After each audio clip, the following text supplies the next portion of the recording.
the time. The official. That clock's pretty close to right. It's fairly accurate. I mean, You have 5 seconds. It ain't Greenwich Mean Time, but It's it's 7 okay. o'clock. Yeah. It's 7 o'clock. It is Majority- 7 o'clock. Yes, Thank you. majority rules. I will call the May 24th, 2022 meeting of the Christiansburg Town Council to order. As we do, I would like to ask that we take a moment of reflection for lots of things. And you know, of course, next Monday we will celebrate Memorial Day with a nice celebration at Sunset Cemetery at 6 o'clock. So in this time with our veterans and our fallen heroes, let's include them in a moment of reflection.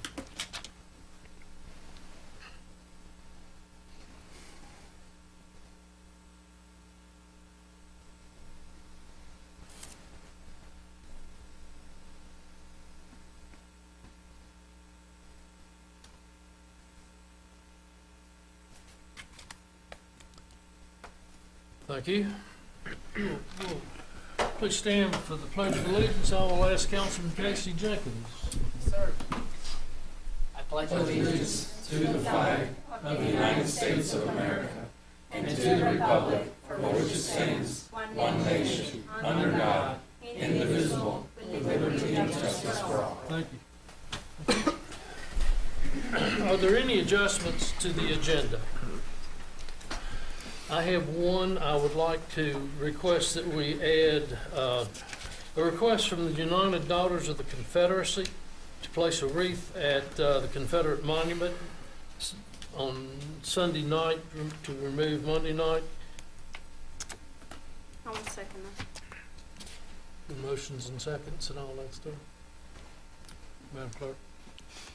We will add that as, if it passes, we will add it under discussion by mayor and council, number F.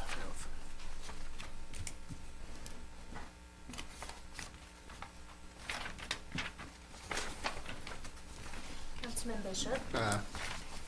Councilwoman Hicks. Aye. Councilwoman Hockett. Aye. Councilman Jenkins. Aye. Councilman Showalter. Aye. Councilman Wilson. Aye. That's 6-0. Thank you.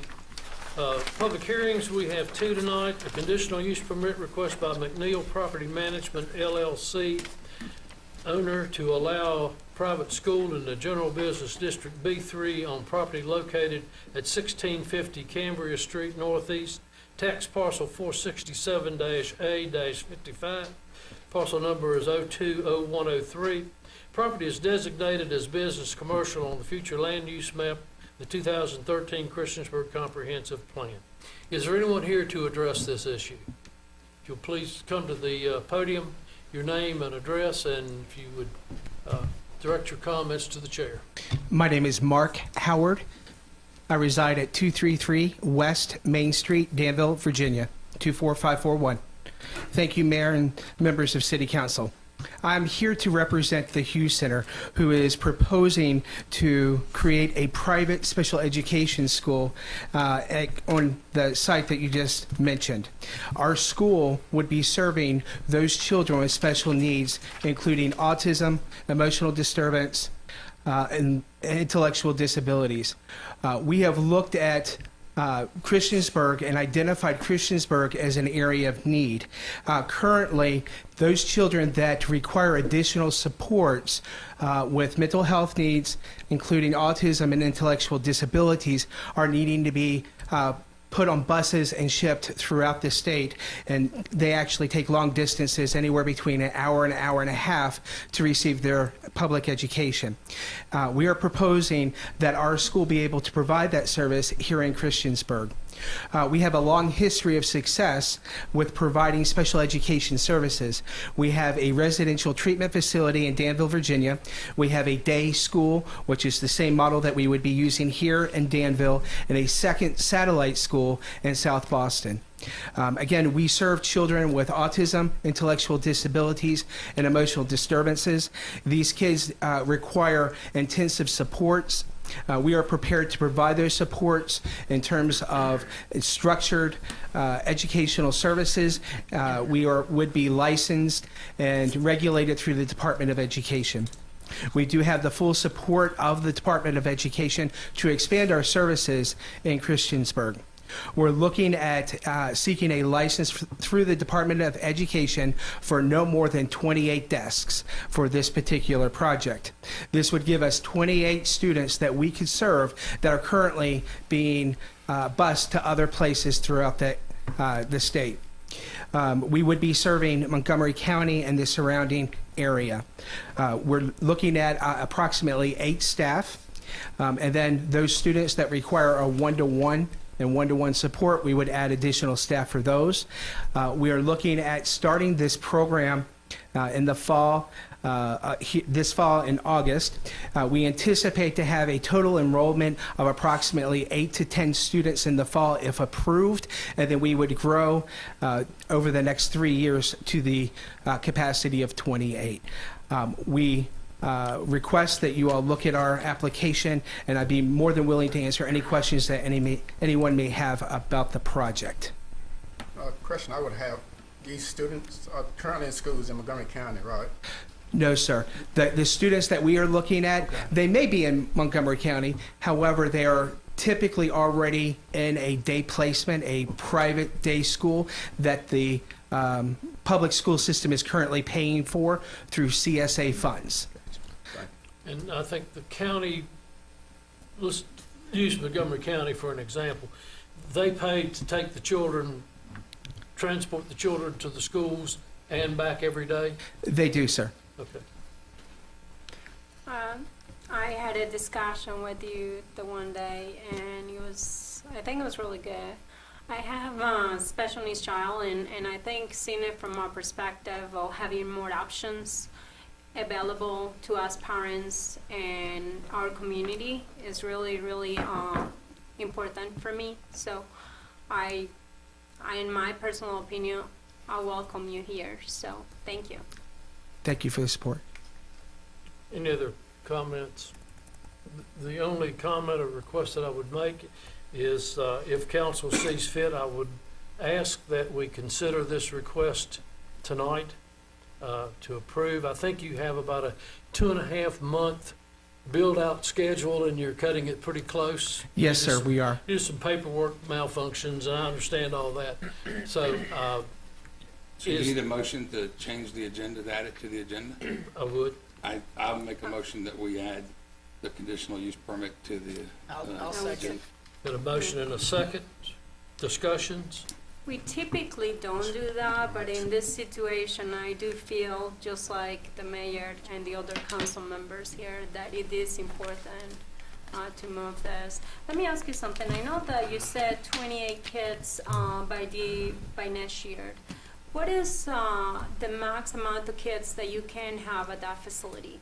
At that facility, it would be the 28 because we are regulated by the Department of Education due to the square footage of the classrooms that we would be having. So we would have 3 classrooms, and so we have to have 50 square feet per student in those classrooms.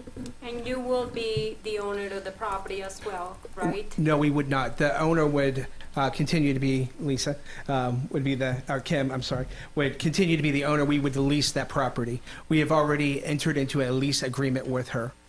And is there chances of maybe building into the building, or maybe for more children later on? Is that a possibility? I know I'm moving into the future, right? Real Sure. quick, but What our process would be is to look at what the need is and do a pro forma and community assessment. If there continues to be a great need for this service, we would look at expanding our services. We would not be looking at building on that particular site.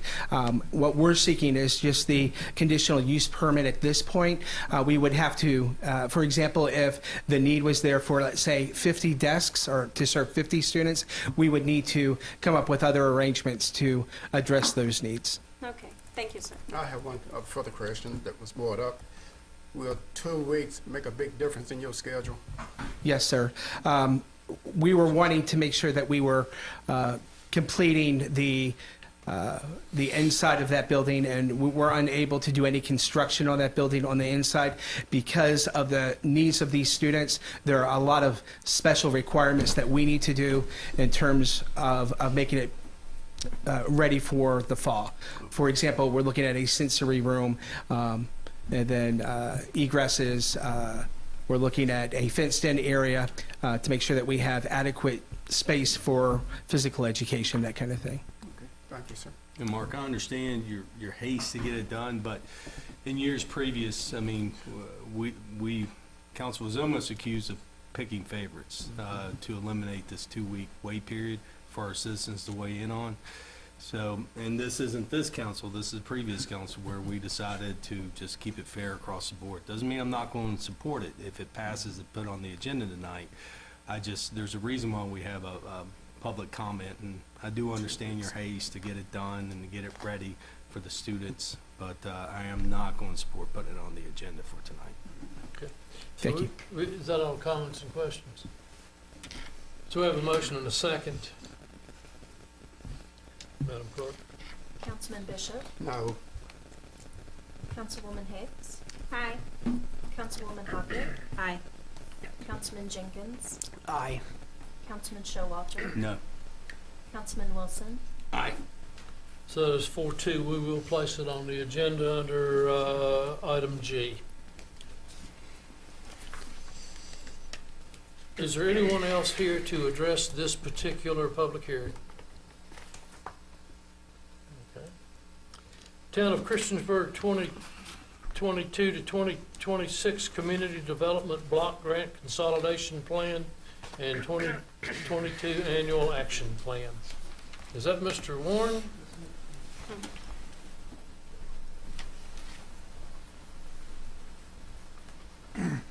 Good evening. This is somewhat familiar for council members that have been on for a little while, maybe new for our new members. This is our Housing and Urban Development, Community Development and Block Grant Program. We receive a little over $100,000 per year. We have typically focused those funds in the Park District, which qualifies as a low to moderate income area. It's basically the area that surrounds Park Street. It goes from Main Street to Roanoke, then to Depot in the back, and then basically ends here at Town Hall. So basically, we've done the Park Street sidewalks before. We've done a water line replacement in the last year, and we would be looking to do sidewalk on East Main Street if funds allow and we're able to get additional funds. We also do need to be spending some money this year, and we are going to be working with some subrecipients that we haven't done in the past.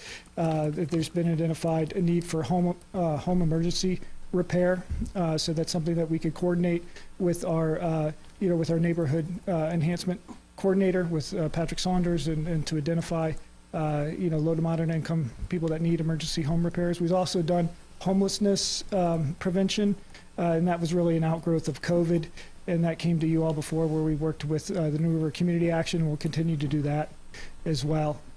So this is actually a 5-year consolidated plan and the annual action plan for 2022. That's before you this evening. It is posted on our website, and it's available in the town manager's office as well as at the library. And we will be having a public input meeting that will be announced here in the next couple days, and we'll get that out by email, and just another opportunity for people to comment. But it has been in the paper, and we have not received any comments so far. But we may receive some this evening, or if you all have any comments for me, I'd be happy to take those and incorporate those into the final report that we submit to the HUD Richmond office. And that's all I have as far as my comments. Any questions, comments? Andrew, Yes. is that a grant? I know that I have seen it every year since I have been here, and I know you said that we get it every year. Is that a process? Do you always have to apply for it, or is that something that we typically just get as a town because Correct. we are in the... Right. We are considered an entitlement community. So we do go through the Housing and Urban Development Office, the national office, where a lot of localities that are not considered entitlement communities are able to apply for community development block grant money, but they don't automatically get it. We are part of a consortium with Radford and the town of Blacksburg, so we will be submitting our consolidated plans together and coordinating, our efforts to address, low to moderate income population issues such as food insecurity, homelessness, and then we have a targeted area as well, like in the Park District, that we focus in on older infrastructure and sidewalk and drainage and those sorts of things. I know you mentioned pedestrian sidewalks and things like that are under this item, which I think they're definitely you're right on with that. And then you also mentioned that to relocate money for the neighborhood services to be able to help some of the low income or properties that are in maybe need some Right. repairs. How are you able to, is that something as far as how do you look at those areas? Are you gonna be giving a $2,000 grant to those people, like $500 per household, or how do you foresee this program going into place? So we'd have to work through a community housing development organization because it would be a sub-recipient, so we would not be giving the grants directly. It would be working through those organizations. We would have a cap of the total money that we would allocate for that particular cause, and then they would have to be able to certify everyone that they worked with. What we haven't done in the past, if we haven't made it townwide, where now we can look at low to moderate income individuals townwide if they qualify and they meet that criteria through the subrecipient. So it could be a nonprofit such as New River Community Action, it could be Community Housing Partners, it could be any number of groups. It may even be a new group such as the Agape Center that I'll be reaching out to. Now, you said that we're only getting $105,000. Obviously, in the past, we have been using that amount of money. I think it was for sidewalks as well, right?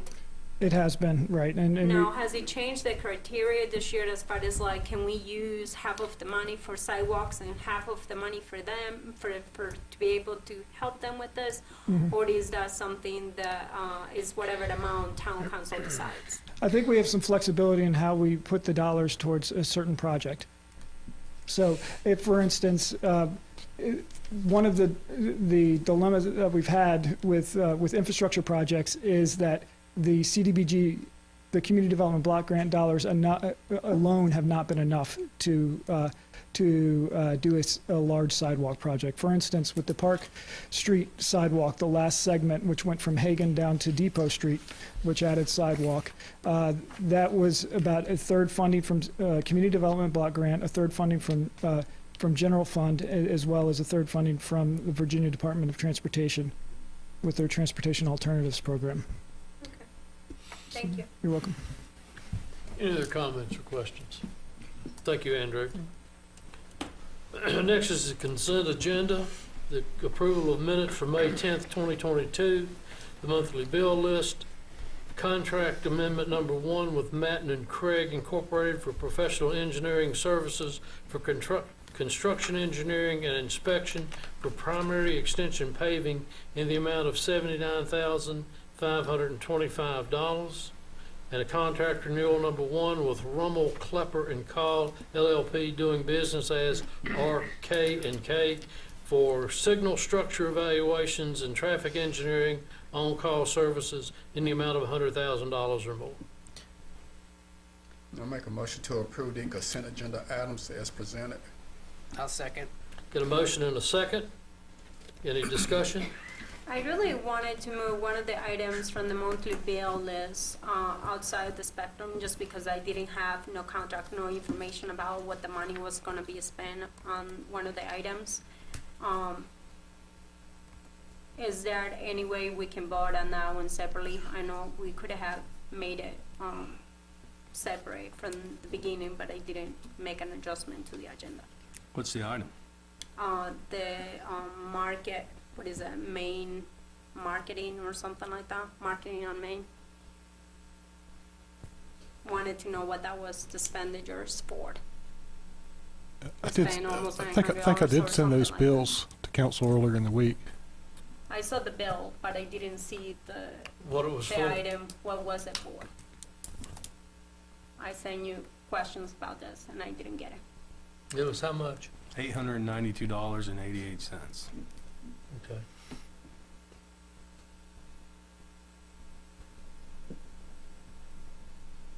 Either I Val or would be Randy, do okay you want to putting take a on shot? everything else and this.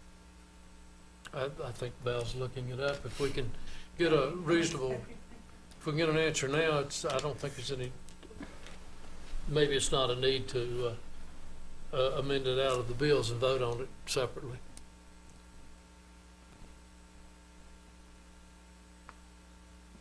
For two invoices, one for the aquatic center for setup of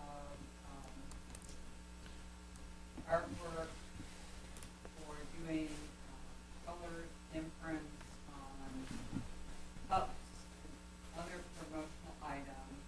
And that was $201.68. The other invoice was for t-shirts and a number of different colors for the fire department, and that one was $691.20. Okay. Aquatic Center and the Fire Department. Okay. Is that a, I'm sorry, I picked right? Yes, I think you did. yeah. For cups and things like Yes, that. it was right. Okay. Okay. Is that, Was those the cups that the aquatic center used during the splash thing or whatever that were given out by the snow place, snow cone thing or whatever? I would guess, there's Okay. promotional products. Okay. Thank you. are you okay with those two explanations? Yes. Do we need to Thank separate you. them out now? We were good as far as the amount. Thank you. I wanted to know what they were for and Okay, very what was good. it about. So we have a motion and a second to approve the consent agenda. Any other comments or discussion? Madam Clerk, would you call a roll? Councilman Bishop, Councilwoman Hicks, Aye. Councilwoman Hockett, Aye. Councilman Jenkins, Aye. Councilman Showalter, Aye. Councilman Wilson, Aye. That is unanimous vote. Thank you. Introductions and presentations. Wing Policy and Governmental Affairs Manager Nick Devereaux to provide an update on wing operations and discuss potential public drone delivery location. Nick? I'm actually going to bring my colleague, Steve Yates, up as well. Okay, Would you like us to speak into the microphone? that's fine. Get close Yes, enough please. if you, your Yeah. voice carries very well, so. All right. Well, I just want to follow protocols. Yeah, like I was saying, Steve Yates, he's the director of U.S. Business Operations with Wing.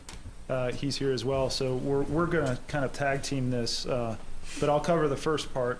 First off, thank you all. Thank you, Mr. Mayor, council members, for having us here. We wanted to give you, first off, a quick presentation, sort of a status update on where Wing is. Now that I think we're about 2.5 years into our foray into drone package delivery here in Christiansburg. And then following that, we're also going to speak to a proposal that we'd like to put before the council on something that will involve the town. And we feel it's exciting, but wanted to be here so we can walk you through what it is and answer any questions that you all might have on it. Just to begin, we still enjoy really, really high public support, community support, as well as support from our local elected leaders for Wing and for our drone delivery operations here in Christiansburg. We've had an interesting time, I think partially impacted by COVID and the pandemic, just as everybody else has, but we launched in October of 2019 here in town, and then within 6 months or so, obviously, the pandemic hit, and that really had quite an impact on our service. The fact is, I think, we saw demand really skyrocket, probably 5 or 6 times what it had been prior to the pandemic. So people with the changing way of life that they were undergoing at the time, with staying at home and having children schooling at home and all of that. There's a lot more demand for the inherently contactless nature of drone delivery. So we also changed our product mix and our inventory to accommodate the changing needs of the community. So as a result, it was a very interesting experience. Obviously, with the pandemic waning, we are gearing up for new and exciting things to come. Just a few updates as far as where we are now and what we've done over the past year or so. Last fall, we were able to get through the approval process with the FAA, approval of our new aircraft. It looks basically the exact same as the older aircraft, but the reality is that it's more weather resistant. So we're able to operate in much more varied weather conditions. So a light rain, lower temperatures, and even some marginally higher wind conditions as well. That means that we're able to keep our operating hours. We're able to stay open for longer periods and not have to shut down if the weather really gets bad. So that was exciting for us. Also, this past fall, we were able to get through the FAA an approval for increasing the number of drones that we're able to fly at the same time. I'm not sure how familiar you are with our system, but it's a highly automated system, so that when we are making deliveries, it's all done through an automated route planning process that our software drives. We have a pilot who is on the ground at our nest over on Welcome Street, but the pilot is really sort of monitoring and overseeing the flights as they're making deliveries. We have sort of a ratio so that one pilot can oversee a certain number of aircraft. And in the fall of last year, we got that ratio improved so that we're now able to have more drones up in the air, 8 drones per pilot. And what that means in terms of the service that we provide is that when there are surge periods in demand, we're able to accommodate that in better fashion. So, for example, if a lot of people are really hankering for something from Grand Rodeo around lunchtime, we can get those orders out rather than having to be limited by sort of having fewer drones in the air at once and there being resulting backups. So that's positive, just in terms of being able to handle demand as it comes, both now but well into the future.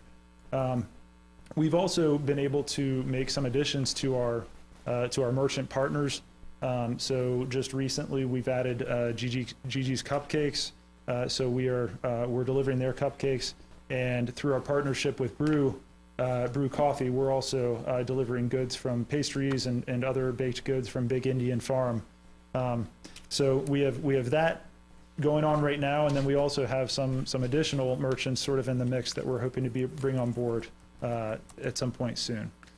This is the current mix of our local partners, some of whom we started with back in October 2019, Walgreens as well as Sugar Magnolia.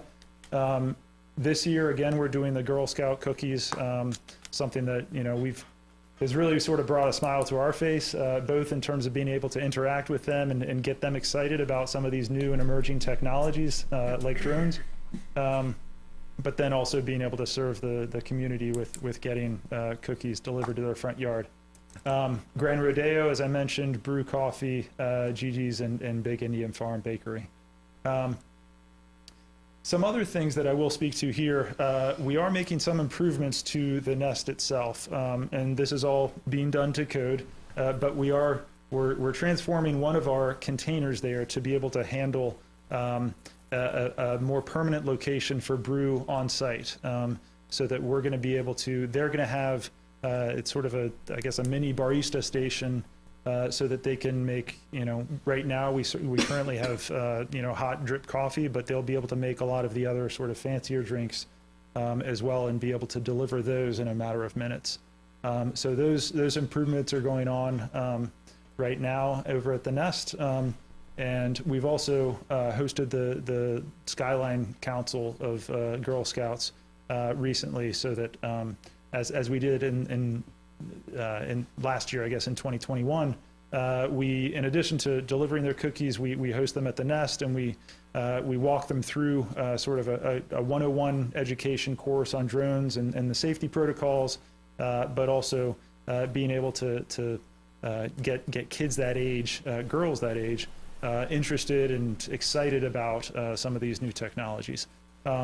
One other thing that I'll mention that we also feel is pretty exciting is that in July of this year, we've partnered with Virginia Tech, the Mid-Atlantic Aviation Partnership there, which is their drone research arm. And we're going to be hosting a drone summer camp for kids at Virginia Tech over the course of a week. So basically what they're going to be doing, and they've already started the application process, but we've sought out through Virginia Tech children actually across the Commonwealth from underserved, underprivileged communities, and bringing people from, middle-aged students from across Virginia to this area, to the New River Valley. And over the course of the week, they'll be given drone kits where they can essentially build their own drone. And then by Friday, our hope, and we think it's realistic, but by Friday, they'll be able to fly their own drones. And interspersed over the course of that week, we'll also be giving them tours of Wing, and we'll have other guest speakers and other people to sort of mix things up so they're not spending the entire time in the lab. So we're really excited about that. And I think those are generally the updates that we have at this point. I'm going to turn it over to Steve to be able to talk through our concept for this public delivery zone that we're going to propose for. Hey, thanks, Nick. Good evening, and before we get going, I just want to see if you have any questions on what we've already discussed before. Well, basically, just one question. What are your delivery hours? 9:30 to 4:30, Tuesday through Saturday. Okay. But we are actually, as of June 28th, we're going to change our hours from 9:30 to 8 a.m. start until 4 p.m. And we're doing that so that we can offer a breakfast offering. I think Nick showed you a picture of brew coffee barista that we're building out. And so we're going to be offering a whole portfolio of espresso coffees, breakfast items. And so that window between 8 and 9:30 is pretty critical for us to be able to capture those customers. So we're going to change our operating hours to 8 a.m. So why do you shut down at 4 or 4:30? Is it regulations? So the FAA doesn't allow us to fly in the dark. Right, and that's part of the reason why we fly during the day. The other piece is from a flight ops perspective, it's like the DOT, Department of Transportation. You have so many hours that you can work when you're in, and so we have to keep our hours very specific for FAA regulation. All right, thanks, sir. Good question for you. How has the demand changed with the pandemic? I mean, over time and now with it waning, what does that volume and demand look like from 2019 to 2022 here in Christiansburg? So Christiansburg is a little bit unique. I don't know if we were able to take as advantage of the pandemic as we would have liked, primarily because Nick talked about we changed aircraft last year. And so consequently, as our aircraft are starting to cycle out for maintenance, we were not replacing those old aircraft until we got approval for the new aircraft. That new aircraft approval came in around October, November. And so early part of the year until October, November really started to ratchet down the volume a little bit because we didn't have the aircraft to be able to push demand. Now, since we've replaced that aircraft, we've added a few more partners. We're making enhancements to the site. We're going to offer the breakfast portfolio we just talked about, and so we fully expect our demand to increase substantially. But to your point, I think people are interested in a touchless society. They like the drone service. It's quick, it's efficient, and so I think you'll see demand pick up a little bit. Is it a true statement to say that you guys are not profiting from this or these businesses that are using you guys? You're actually you're giving these services to them for no charge, correct? We don't charge for the actual delivery. We do not, no. Okay. And then as far as those businesses, I know there's probably some things that they have to do for you guys to be able to provide those services. I am really glad that you guys are here. I've been ecstatic just to know that you guys came to the area. So that's really fabulous news for Christiansburg. One of the things that I think you guys are going to be discussing in a little bit is about obviously providing more services, maybe like the rec centers, are correct, that you're talking about today? Yeah. I am really, and probably I'm just talking ahead right now, but I really like to see the wing services being able to be provided to other areas that are in the community, like more low-income areas. Because to me personally, like in real estate even, this is a great asset if I was to have a house on the other side of town, you know? And so I don't see like the same thing is provided for other localities. So what's your expectation, and can you be able to Can we let provide? him get into the presentation Yeah. about, Absolutely. Yeah, and then go maybe ahead. he'll answer those questions. Yeah, there you go. I mean, it's a great question. In October of last year, I was asked to take on this role as the head of U.S. operations, and so my first question was, how do we expand in Christiansburg, and what does that look like? While we're also trying to expand in other U.S. cities like Dallas, Texas, which we just launched, as you know, in April 7th. And fortunately or unfortunately, depending on through what lens you look, we can only do one thing at a time through the FAA, right? And so we had to pick and choose. Do we continue to grow throughout the U.S.? And we use the expression, let's go wide and not deep. You know, we could certainly expand within Christiansburg, but what does that do for us if we don't do that and expand in Dallas and expand in other cities? So we have to really kind of choose our priorities in that sense. But to your point, we absolutely would like to expand in Christiansburg. And so the barrier for us is really the relationship that we have with the FAA and the regulations that they hold us under, and then the prioritizations that we make through that relationship. Just to add a quick point on it, the way it currently works, actually, under FAA regulations, what we essentially have to do is we have something called a visual observer, somebody who has to scan and look at the airspace, not looking at our drones, but monitoring the airspace itself. And that person is, where we have that person placed right now, they're able to scan and look at the airspace around our current delivery footprint. Yeah. Now, to be able to gain the approvals from the FAA to increase our footprint requires placement of additional visual observers in other locations so that all the airspace is covered. And so that can be a bit of a challenging proposition. And the other thing, which is on this slide, is simply that any additional approvals to be able to get those through the FAA, it's unfortunately it's a fairly burdensome process, and it's lengthy. There are a lot of delays, you know, that because this is sort of a new technology, there are a lot of delays in the FAA's handling of those kinds of applications. So it can take a while, but as Steve said, we'd love to be able to expand in Christiansburg, and this public delivery zone is sort of a way of an intermediate step. So that we can bring the services to more people while we work towards increased expansion. And before I actually start this piece, I would like to invite each of you to our nest and have a tour. I don't know if you've had a chance to go see the Welcome Street. If you have, great. If you haven't, please come. We'd love to have you. It's a fantastic experience. Nick was talking about the Girl Scouts going in there and working on site. Again, a great experience. So if you haven't, please do so. But yes, we're talking about public DZs. We're looking at the Christiansburg Rec Center. We actually have and perform with public DZs across the globe. We do it in Finland. We do it in Australia. So this is not foreign to us. We would like to, and by doing this, it is able to expand our delivery area to people who don't necessarily live within the specific DZs that we service today. And so I do think that's a way, as Nick said, it's an intermediate way of being able to expand the service. It certainly continues to help support the local merchants, and we certainly have a great relationship with them, and so that's what we're trying to do. What we'd also like to propose too is we'll provide support and safety on site. I'm sure there'll be some questions on how public DZs work, and so we'll get to that in a little bit.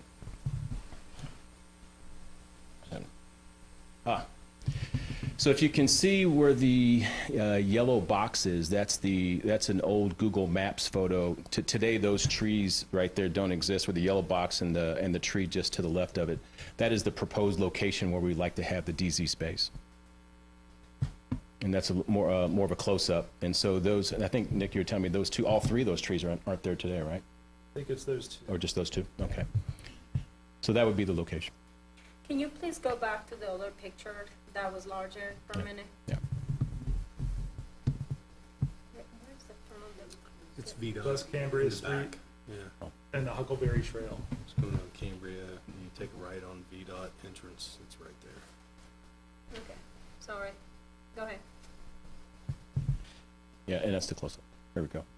So we certainly have the opportunity to be able to provide signage and do all the different things we can in order to make sure that it's a safe environment. As I mentioned earlier, we would provide staffing on site to help educate the people on how the delivery zone would work and the public disease would work. Obviously, we work with the rec center on the hours of operation. We have control over how we can do that. Even though our hours of operation are 9:30 to 4:30 today, soon to be 8 to 4, that public DZ doesn't have to be those same hours of operation. So we certainly can work with the rec center and toggle that schedule. Just some additional ideas to show you how we can section off the area, let people know where the DZ zone is. There might be some question around, how do we track the orders, or how does somebody know that it's their order? Those things are, I can sense that question coming. The packages will be labeled, their names will be on it, the order will be on, the order number will also be on it, and so it'll be easily identifiable. And generally, if I could just go back to this slide, if you look at the signage on the right there, there is, we're proposing that there can be a QR code where people who are able to, if they show up and they'd like to place an order, they can scan that in their phones, and that way there's an easy way for them to be able to download the app, and then they would just simply use it in the same way that anybody else who has the service would be able to, where they can scroll through. We have different merchants on our app and different items within each merchant. Once you do that, it's really very similar to any sort of online purchase you might make. Once you hit the order button, we, of course, on our end, go through the process of loading the package and getting the drone prepared. And then, you will get, the person who's ordering gets a bit of a visualization of where the drone is in the process of making the delivery, as well as a bit of a sort of a countdown clock in terms of where it is in the progress. And, soon, usually within 10 minutes or less, but it can be a bit more if you're ordering hot food, for example, that may take a little time to prepare. But the drone will come to you, and then it'll hover at 20 feet in the air, 23 feet in the air to be precise, and your package is lowered. And like Steve said, if there are multiple people who are waiting, we have both that way, sort of the countdown timer of being able to alert people exactly when their order shows up, but then they will also be labeled. Yeah. So there shouldn't be confusion there. Yeah, I think that's it. Very good. Any questions? And I guess y'all have been talking to the director at the rec center, Brad? Yes, yeah, we've been consulting both with Randy and Andrew, as well as Brad Epperly. So as part of those conversations, I will note, you guys know better than I do that it can get pretty busy there when there are events in town, and that was one thing that Brad mentioned. So what we'd like to do is, especially when we start out, it's not going to be open 5 days a week, but we also commit to working with them to ensure that there isn't going to be, when there are big events going on and there might be a lot of people, the parking lot might be packed and that kind of thing, and Brad says, listen, we just can't, we'd prefer not to have this component going on while we're doing everything else on a busy Saturday or something like that. That's, we're completely willing to work with them on that, make sure that we're not disrupting anything else that's going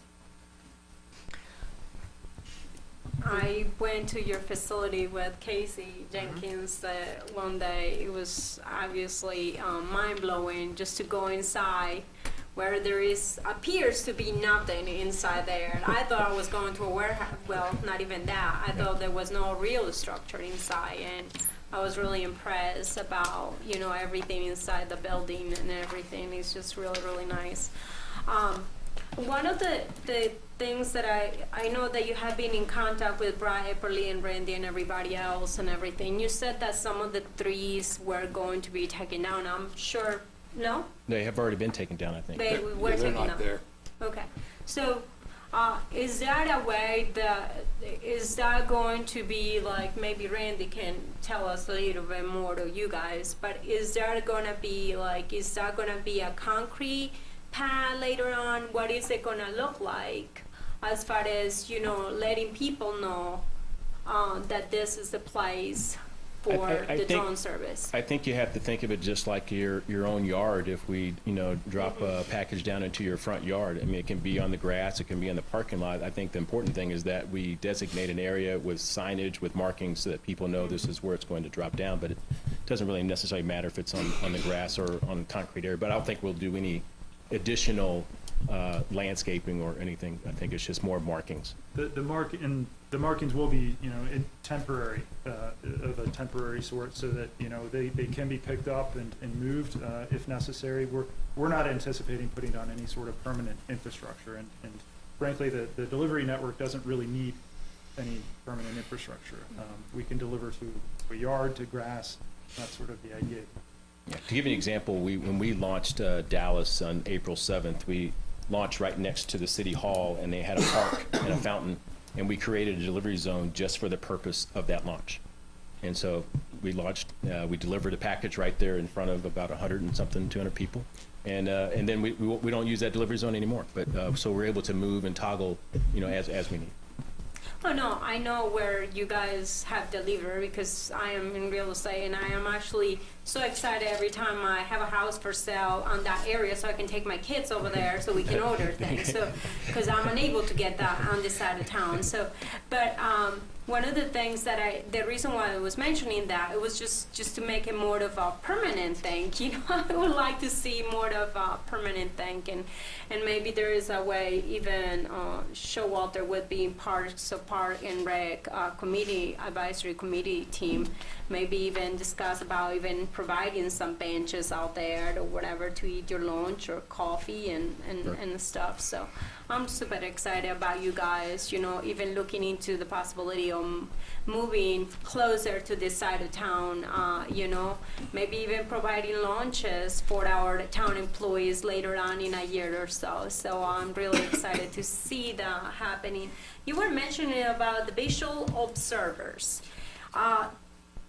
I'm sorry, I didn't hear that part. The visual observers that you will need to be able to provide more services, obviously, it seems like there is steps for that too.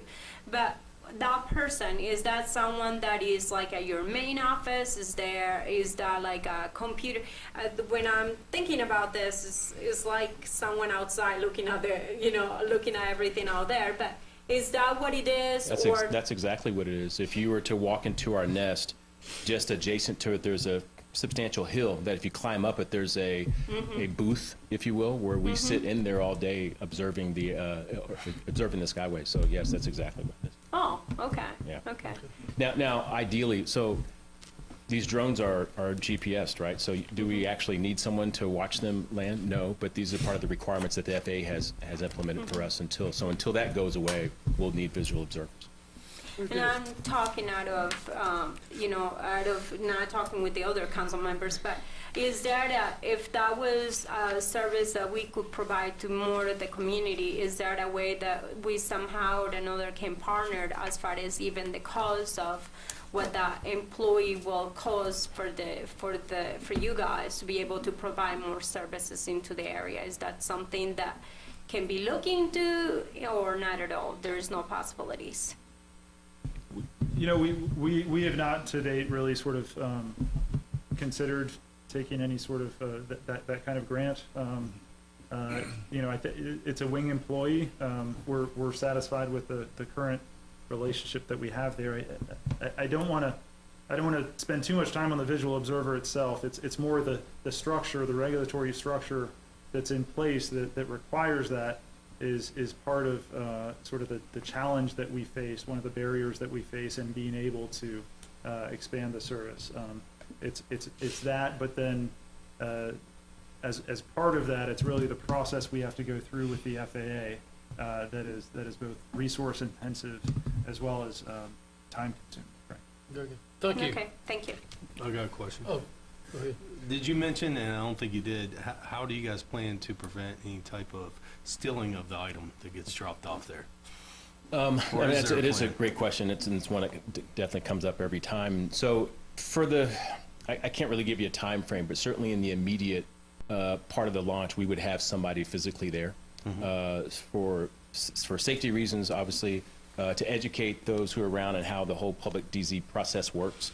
And so I think after a period of time, could be a couple weeks, could be more, I think people would understand the culture and how that works. Now, from a theft standpoint, our process is what, 10 to 15 minutes?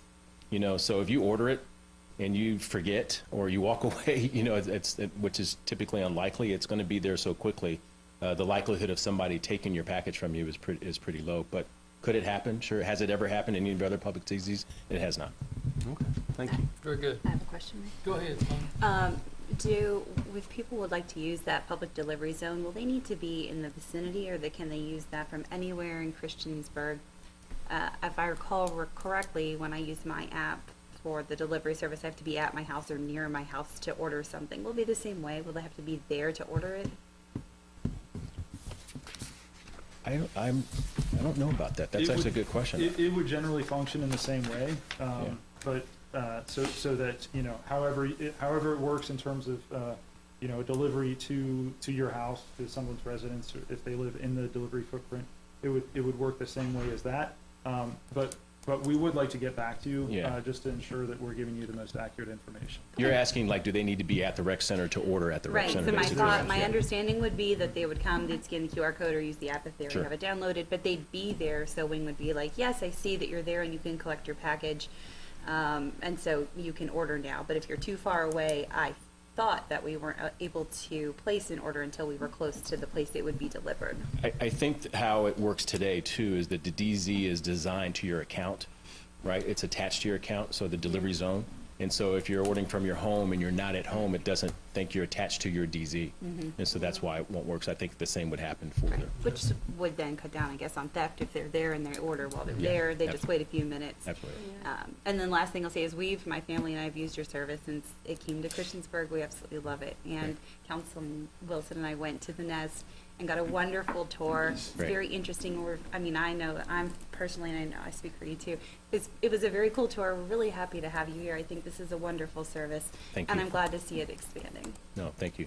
Appreciate that. Any other questions?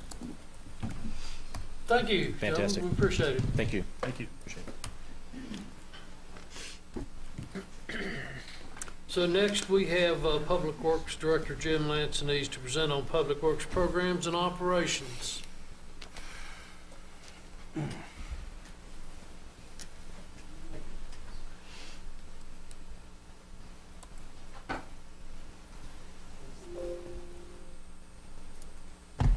Good evening, Mr. Mayor, council members. Thank you for the opportunity to come to you this evening and provide you an update on the Public Works Department. Our presentation this evening will cover the divisional structure. Some of you are aware of how we're structured, but others may not be. We'll cover a FY21 annual review. We'll give you some project updates and then share our goals and objectives with you tonight. So the Public Works Department is separated into 4 divisions. The first being the Administrative Division, which have the responsibilities of our financial management, our personnel management, planning, outreach, and reporting, and safety. Our second is our Street Division, which has the responsibilities of our pavement maintenance, concrete maintenance, right-of-way maintenance, traffic operations, and stormwater maintenance. Third is our General Services Division, which is responsible for our fleet maintenance operations, facility maintenance operations, warehouse operations, solid waste and recycling operations, and cemetery operations. Last but not least is our utility operations, which is responsible for our water distribution system, our wastewater collection system, and our wastewater treatment facility and process.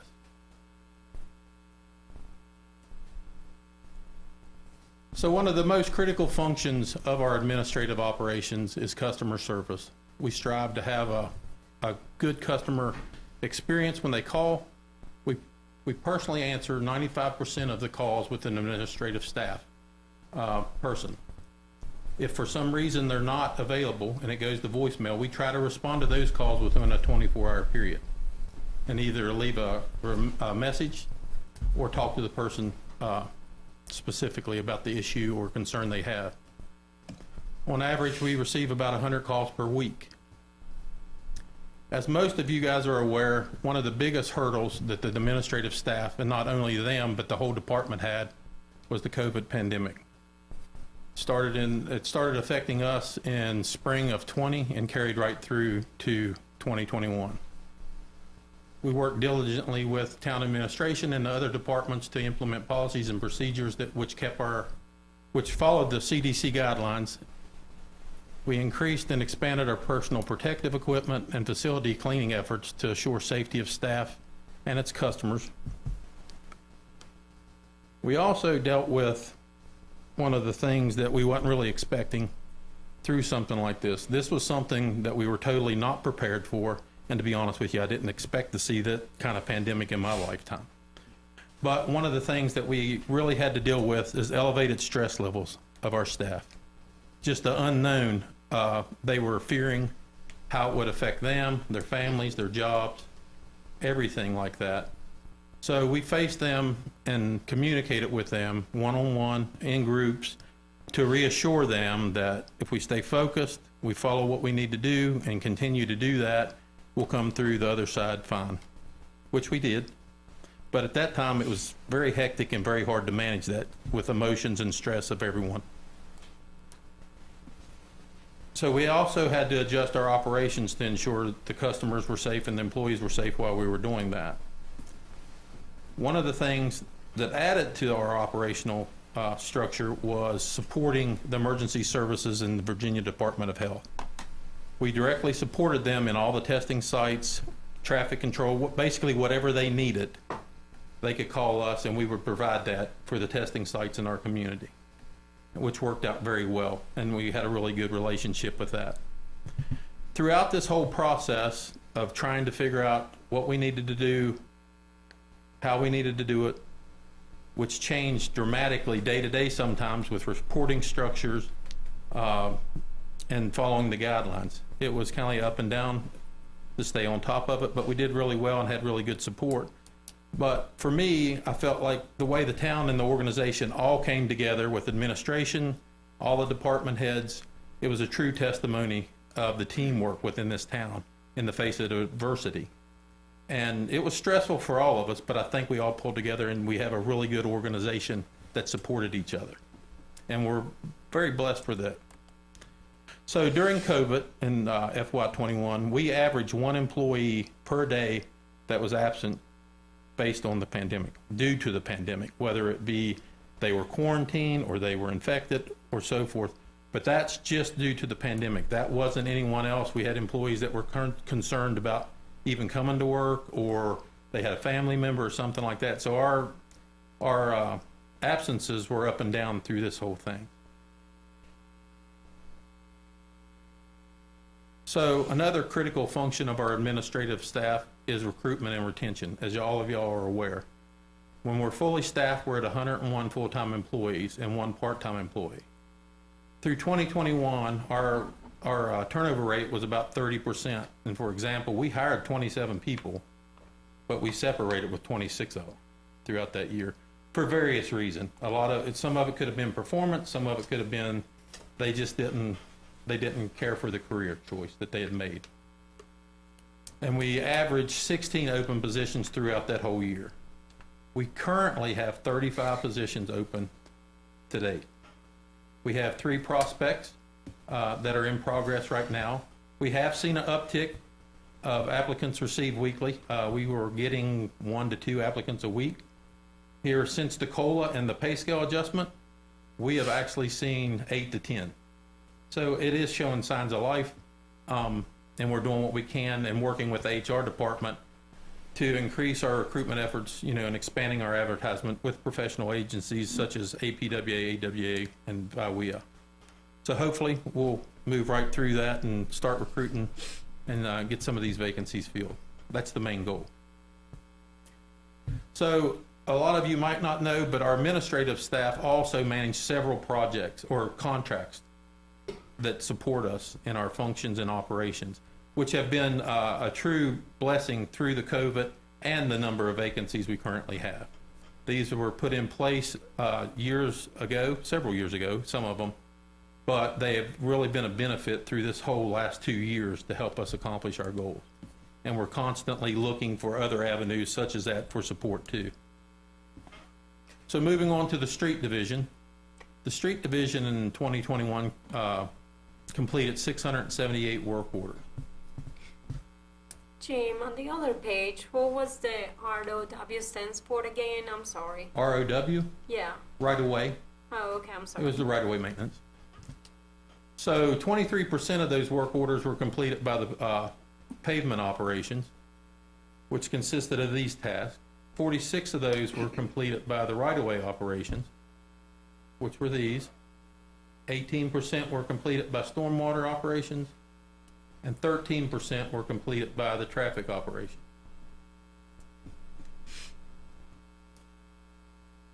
So not only completing the work orders in the task, the street division also manages some of the larger services we provide our citizens annually. They manage the spring and fall cleanup, which is held in October, every year. Annual leaf collection, which is offered every year in November and December. We do our monthly brush collection every month, the first 2 weeks, except for the months that we provide spring and fall cleanup. We also perform all of our street sweeping that supports our MS4 program and requirements. 2,702 miles don't seem like a lot, but if you ride around this town at 15 miles an hour, that's a long time. Moving on to general services, they completed 2,317 work orders. Solid waste was the big hitter in that one. It was 71% of it. The cemetery pulled in at 4%. Fleet pulled in at 11%. I have a supervisor and 2 mechanics for over 300 pieces of equipment. They do an outstanding job with that. It's not all reflected in them work orders because we have them do quite a few little special projects too, but it's really a big accomplishment to maintain all that. And facility operations pulled in at 14%, which they maintain all of the town facilities and the structures at the park, with the exception of the aquatic center. The aquatic center perform their own maintenance on their facility. So other highlights of the general services division is the solid waste and recycling. We collected 7,023 tons of municipal solid waste in 2021.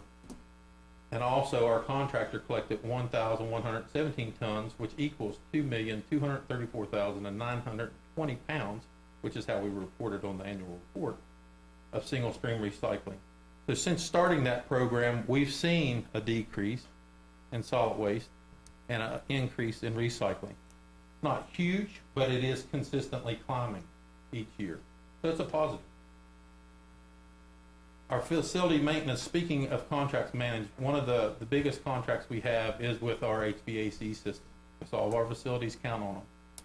So when we went in contract with that, it really helped us reduce our downtime. It fixed our hourly rates and made technicians available 24 hours a day. So it's really supported us. On a proactive approach with that, they provide quarterly inspections and seasonal startups, which allows them to inspect the equipment and give us a heads up if something looks like it's possibly going to fail, to get ahead of it before we have a complete failure. In 2021, the cemetery sold 65 plots, which I think Randy's going to present a little bit more on the cemetery later, and 4 niches. So the utility division, which is really blue, they do a lot of work in the water distribution system. 92% of that was in the water distribution in 2021, which was some of these tasks. 8% was in the sewer collection system. That doesn't mean we're not taking care of our sewers. That just means the focus in 2021, the majority of the work orders were there, because we do a lot of preventive maintenance stuff in the sewer system. So the utility operations in 2021 had installed 102 new connections to our water system. They upgraded 63 existing connections and installed 127 new wastewater connections. They also cleaned 11,876 lineal feet of sewer main and inspected them.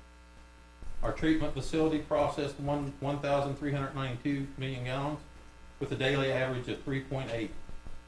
with a 98% conventional pollutants removal before we return it to the river. So that's something to really be proud of. We really have a good staff there doing that work. Other projects, and Andrew had spoke of one of these up here on Junkin Street that's currently in process. We've performed phase 1 of that, upgrading the water line on Junkin Street. Within the next 2 to 3 months, we will move back in and have Montague Street completed as well. In 2021, we focused on areas that we had water loss and leaks and continuing issues. So we laid out plans for smaller sections of the water main to upgrade them to help us with that, which you can see Jackson, Pickett, Newport, Perry Street were that, and Elmada Drive were all upgraded in 2021. So one of the larger projects, and some of you may be aware, we spoke of it in council, or in committee, I'm sorry, is the PER, Preliminary Engineering Report for the wastewater treatment. So recognizing that we are going to have to do an upgrade sooner than later to keep us sustainable and up to date with the treatment process and growth, we went out and worked with a firm to perform this PER. It identified improvements needed for the next 20 years. It's providing a roadmap for budgeting and planning purposes. We divided the facility in 10 system work areas, and it evaluated improvements based on the new EPA regulations, community growth, wet weather flow, which has an effect on us tremendously sometimes, equipment aging condition, and employee safety and ergonomics. And we also included the lift station, and they made recommendations for replacement and renewal for all of our 17 lift stations. So this is something that is coming down the pipe. We're trying to get that basically wrapped up and come up with our plan of action. And then we will be coming back to you with the committee too, the Water and Waste Committee, and updating and seeing where we're going, in the direction we're going. So the pandemic can be viewed as negative and very stressful, but one of the good things that came out of the pandemic was CARES Act funding. When the town received CARES Act funding, we were tasked with helping complete several projects that were funded through that. It was a really tight time frame. Ms. Tweedy kept us grounded when we need to be completed. But these are some of those projects that were fortunate enough to be able to be completed with CARES Act funding. So the pandemic wasn't totally negative. But as you can see, the LED signs at the facilities, all the touchless fixtures, the 2 restrooms at the parks, and we also did some security upgrades at our operations center and the treatment facility. We were hands-on with this from start to finish with all these projects. So it was a really good accomplishment, tight time frame, with a lot of other stuff going on and trying to still maintain the level of service of our normal duty. But it was well, it turned out very well. So current and future challenges. Staffing is number 1. As I mentioned, you know, we're working with HR department for different avenues of advertising and so forth. We have seen the uptick, so we are positive with that. It's probably the best that we've had in the last year and a half as far as applicants.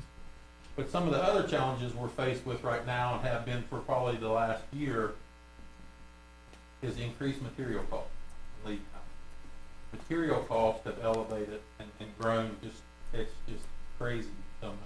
And the lead times, most of our lead times, depending on the product, you can be all the way up to like 52 weeks for some of this. So it's taking a lot more planning and forecasting on our part to make sure we have the stuff we need when we need it, and we're not running short.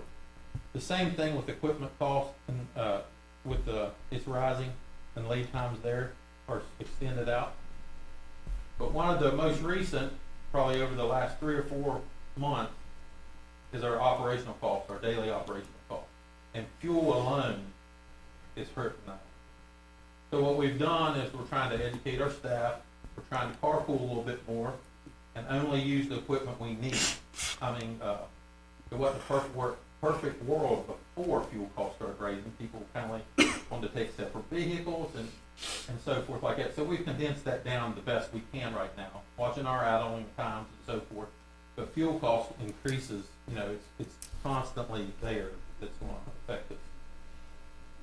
And one thing I will mention too that I didn't cover before was staffing. We've had 9 retirees since 2019. Some expected, some unexpected. due to reasons. And there is 4 to 5 employees that could go within the next 3 years. So that's adding to those vacancies. So our future goals and objectives. These are 3 things that are important to us that we want to share with you. Our employee progression plan, which consists of the recruitment, retention, the development of our employees, and a succession plan for the department. We were working with HR prior to the pandemic and making forward progress with it. It's kind of just went idle right now with the number of vacancies, the pandemic, everything. It's kind of went a little bit dormant, but we're hoping once we start filling some of these, we'll be able to focus back on this and move that ball forward too. The second being our public works facility. Our public works facility currently is the old wastewater treatment facility prior to the new one that you've been to on Crab Creek. It's within the floodplain, and we've outgrown it. It's not really efficient the way it's set up, and we store our equipment at 3 different locations. So it does affect our response time a little bit when we have to go to different locations to do that. But the most critical part of a public works facility is land acquisition. We feel that that's very critical now, because as the town grows, the larger tracts of land within the town are disappearing. We came to council in 2018 and talked about a few properties and so forth, none of which have panned out, but that is a critical piece to get that. And right now, those tracts are leaving us. So of course, with that, you go into design. We've designed for the future growth of the town, the department, and support that's needed from the facility to the department, and then construction. So the last but not least is one of my personal goals that I've had for several years for the department. And it's to be recognized as an accredited agency to the American Public Works Association. That's a passion that I've had. We've made a little progress on that prior to the pandemic, and then that's kind of fell to the wayside again too. But that's something me and my staff feel that we can accomplish. All of these I hope to accomplish before I leave here and retire, because I plan to stay till I retire unless you guys ask me to leave. Ain't up to us, that's town manager. Well, Mr. Winfield don't ask me to leave. But these are all things I do think we can accomplish and would be great for the town and the department. So these are just a few things that we participate in that are upcoming. First Rock and Main was very successful. First time we had done it on this end of town. Operationally, our support, I think it went pretty well and everybody enjoyed it. Of course, we have 4th of July celebration that we support and participate in that. One of the things, well, 2 of the things on this list I truly love to do, which is the Touch a Truck event at the NRV Mall and the Citizens Academy. That lets us interact with the public, and it gives us a chance to answer any concerns they have or questions. Gives us also a chance to explain our operations and why we do things the way we do it, and also get constructive feedback from them.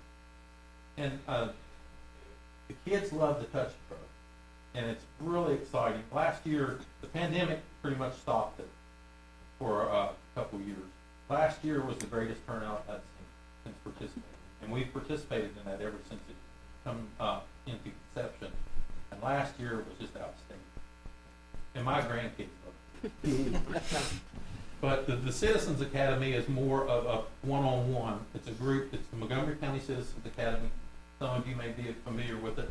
But it's a group that they bring down to our facilities, and we get to spend the evening with, usually 6 to 8. And we'll go over our operations, show them the ins and outs, show them our equipment, talk to them about snow removal, just anything, and answer their questions and all that. And it's always been really successful. And we've always got really good feedback about that. It's not that we like to brag about what we do, but we kind of sort of do. And then last but not least, that never goes away. I know summer's coming, but we're always thinking about snow, because it'll always be there. So every summer in July, we run through all of our snow fighting equipment and do all of our preventive maintenance to that and then store it. Typically, I'm usually restocked to full capacity with rock salt by this time. Unfortunately, I'm not this year. we struggled with that, with supply chain and all that. So we were very fortunate to get the orders we got that carried us through the rest of this past season. So that's a main goal before the end of summer, to have that restocked and replenished. And then, of course, staff training, we do that in November. Out of the 14 years I've been with the town, last year was the first year that I had so many what I would call rookies, guys that just got their CDLs, that we've been drilling into that role and all that. Well, we put them right in the fire last year because of the vacancy.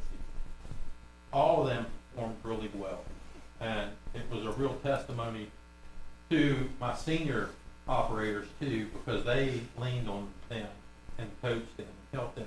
It wasn't flawless by no means, and we had our fair share of bumps and ripples, but all of those gentlemen really did really well. So next year they'll be seasoned, and we'll go through and we'll have hopefully 35 new people that we can train on that too. The one thing I would like to say to you guys tonight before I answer any questions you have, it has been my pleasure to lead the Public Works Department since becoming the director. That was 5 years ago. I'd always worked here up until that point in a management position, but I'm truly blessed to have the staff out there. We've put things in place over the years that's helped us maintain the level of service we're currently providing. That's a lot of cross-training, a lot of teamwork, and all for us all to come together. So my staff, we don't all get along all the time, but they know the mission, and they do what needs to be done to make sure we're delivering that level of service. So I'm truly blessed to do that, and I want you guys to realize that. That concludes my presentation tonight. If you've got any questions, I'll be happy to answer. Jim, I'd like to, hopefully speaking for council, thank you on behalf of council for the work that you all have done, and being shorthanded, but you keep everything going. It's not been easy, but I mean, I truly appreciate, I think we truly appreciate the job that each and every one of your men and women down there do. It's tough. Thank you, sir. I'll pass that on. I'll echo that. I mean, I remember as a staff member here working with your department and Travis and company, it was always a pleasure. Events always ran smoothly in large part because of the work that Public Works put into every event, big and small. So my sincerest appreciation as well for that. I had two questions from your presentation. One, with of the divisions, is there one in particular that is having worse of an employee retention gap at this time? It's pretty across the board. Okay. Okay. The second question, in the accreditation that you're looking for there, which is phenomenal, what steps do we need to take that we're not currently to meet that accreditation? So what that is, there's an application process. You apply to the American Public Works Association, and then basically we're formalizing standard operating procedure. Ms. Hawkett's been involved, and she was with us for all of our operations. So we made good progress on that, but we do a lot.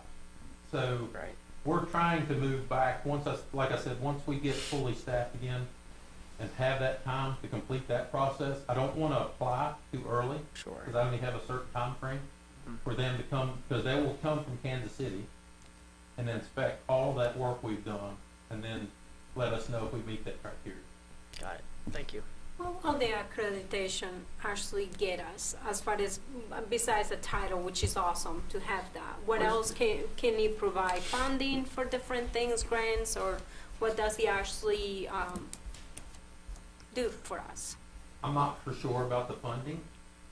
The one thing that I look for as a goal with that is so the council, the mayor, administration recognizes that we're doing everything the best management practice, the most efficient way based on the industry. And we're conforming to that and being a recognized leader with that. That's what I'm trying to accomplish with that accreditation. Similar to the PD, Mark has an accredited organization. You know, and it's a lengthy process. You've got to renew it, I think, every 5 years with that one. But I'm not sure it could produce an avenue for grant funding or something to that nature. I imagine one of the had with, the problems with getting this to right now? Is it too because you're not fully staffed right now too? Is that one of your biggest concerns, obviously, that because you're not fully staffed right now, that can just go down the list? Is that what you're thinking? Well, unfortunately, I don't have any choice with moving it down the list at this moment. My top tier, I have an assistant director over all those divisions. I only have one now. One got promoted, took another position within the town. The other had to retire, and he was my main senior assistant director based on health issues. I have not been able to backfill those spots. The other top tier is our safety coordinator. We're without that too. We're not receiving the quality of applicants for those responsible positions. So that's kind of like slowed all of that down, and we've had to focus on the day-to-day and move forward and maintain that level of service. We would love to continue to grow and do all of these things, but right now it seems like every time we get in that movement, there's something that happens that comes us back. Absolutely. Well, I'm really grateful, and I'm going to speak too for myself, and I'm going to copy through what, Michael Barber was saying about you guys and doing the work that you do. One of the impressive things about living in Christiansburg is definitely public works for me, especially. I definitely think that you guys do a great job in the town of Christiansburg. I'm amazed that, you guys were able to put those bathrooms too in a quick matter too, as far as the one on Circle Park and Depot Park. I'm looking forward to the one in Downtown Park soon, so I'm just excited to see everything that the town is doing right now and everything your department is doing. I know you touched a little bit on each of the items that you guys do, but I mean, you really do the major. Well, when I see it from a perspective of a homeowner, you definitely do. Your department really does a lot for us. You're keeping the water in our homes, you're keeping the streets clean, you're taking out the trash. I mean, you're really doing a lot of the work, and for that I'm appreciative, including the Christmas decorations and everything else that you have to do around town. So I'm looking forward to that, and anyway, but thank you. Thank you. I would just also I just have to echo how appreciative I am of everything Public Works does. And of course, as a former Public Works employee, I do still look now from a council perspective. I look and see what are our Public Works folks doing. They don't know me from anyone, and they come to my house and they did the fall cleanup, and they were so kind and they're so professional, and they're just, I feel like every time I see them, they are demonstrating what I would want to see all of our employees demonstrating in the town. And they don't know me from anybody. They're just doing that because that's who they are. And so if you'll just pass on how much we appreciate everything that they're doing in that professional way that they do it, I appreciate everything that they do every single day. Thank you. I'll definitely pass it along. Tim? Sam? Same thing here. Because Yes, when I see these gentlemen, women, I talk to them, they talk to me. I don't know if they know me or not, makes no difference, but they are respectful to whoever. It means a lot. Yeah, appreciate it, and from me too. And I also want to thank you and Travis. Anytime we have a work session or majority of council, you guys are here to represent your people, and I hope they know that.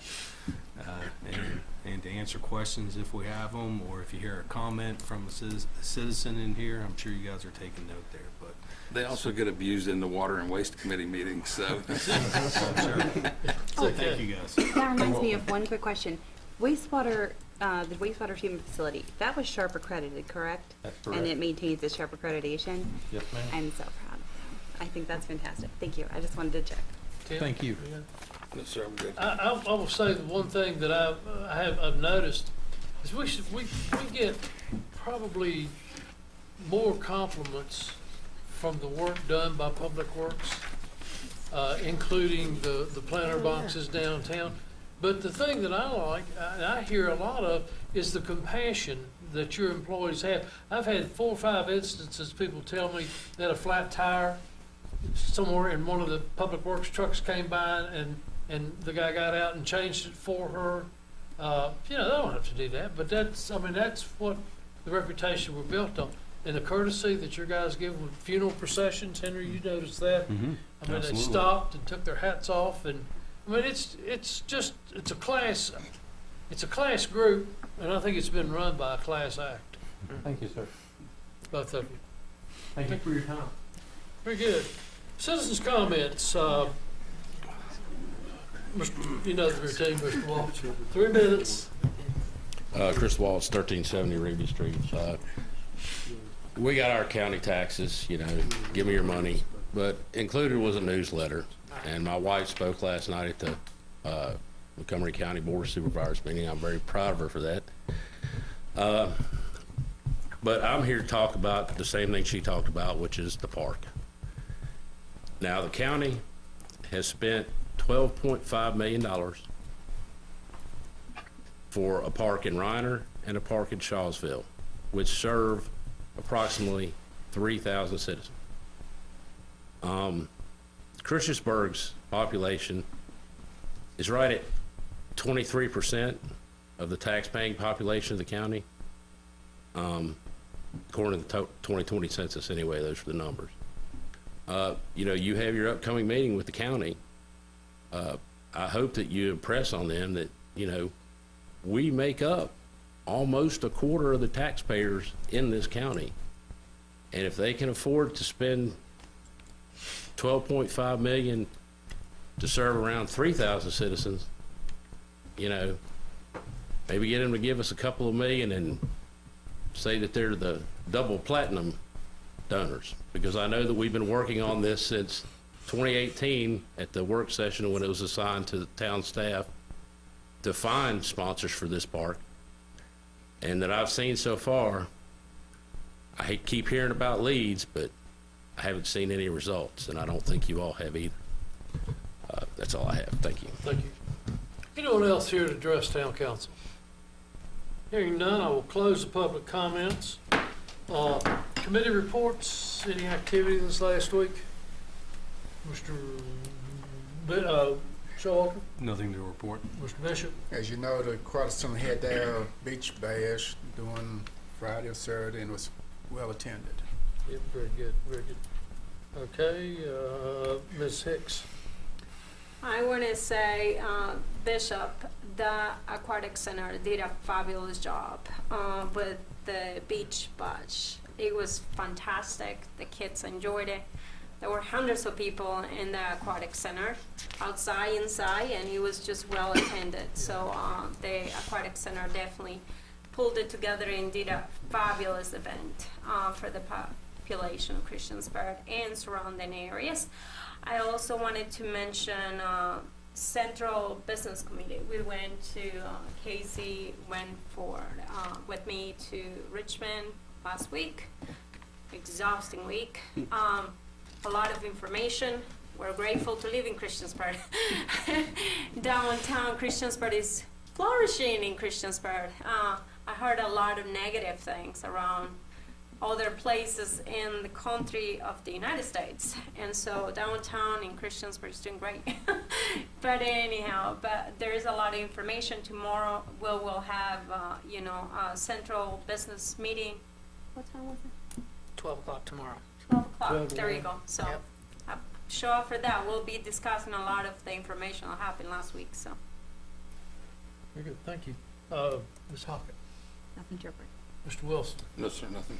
Mr. Jenkins. I'll just echo what she said. I didn't get to go for the whole conference, just some of it in Richmond. It was very enlightening.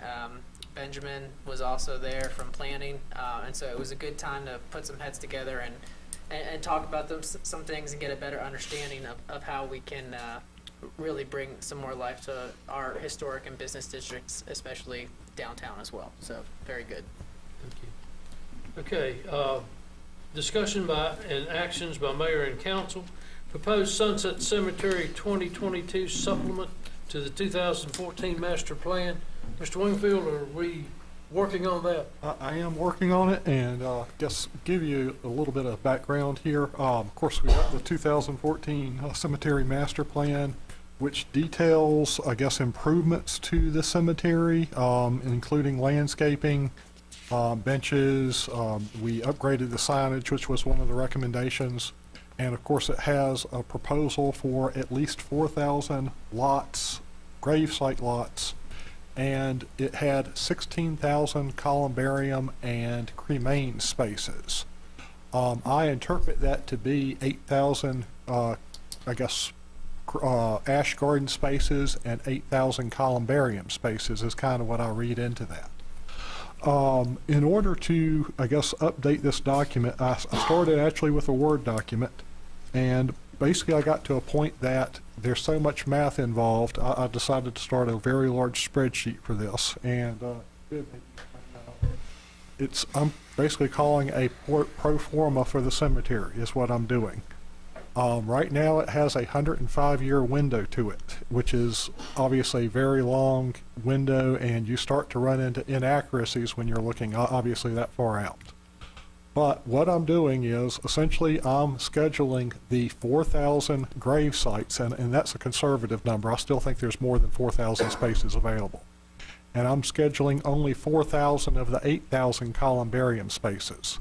The reason I'm doing that is I just don't think it's realistic to expect to sell more than 4,000 in the next 105 years.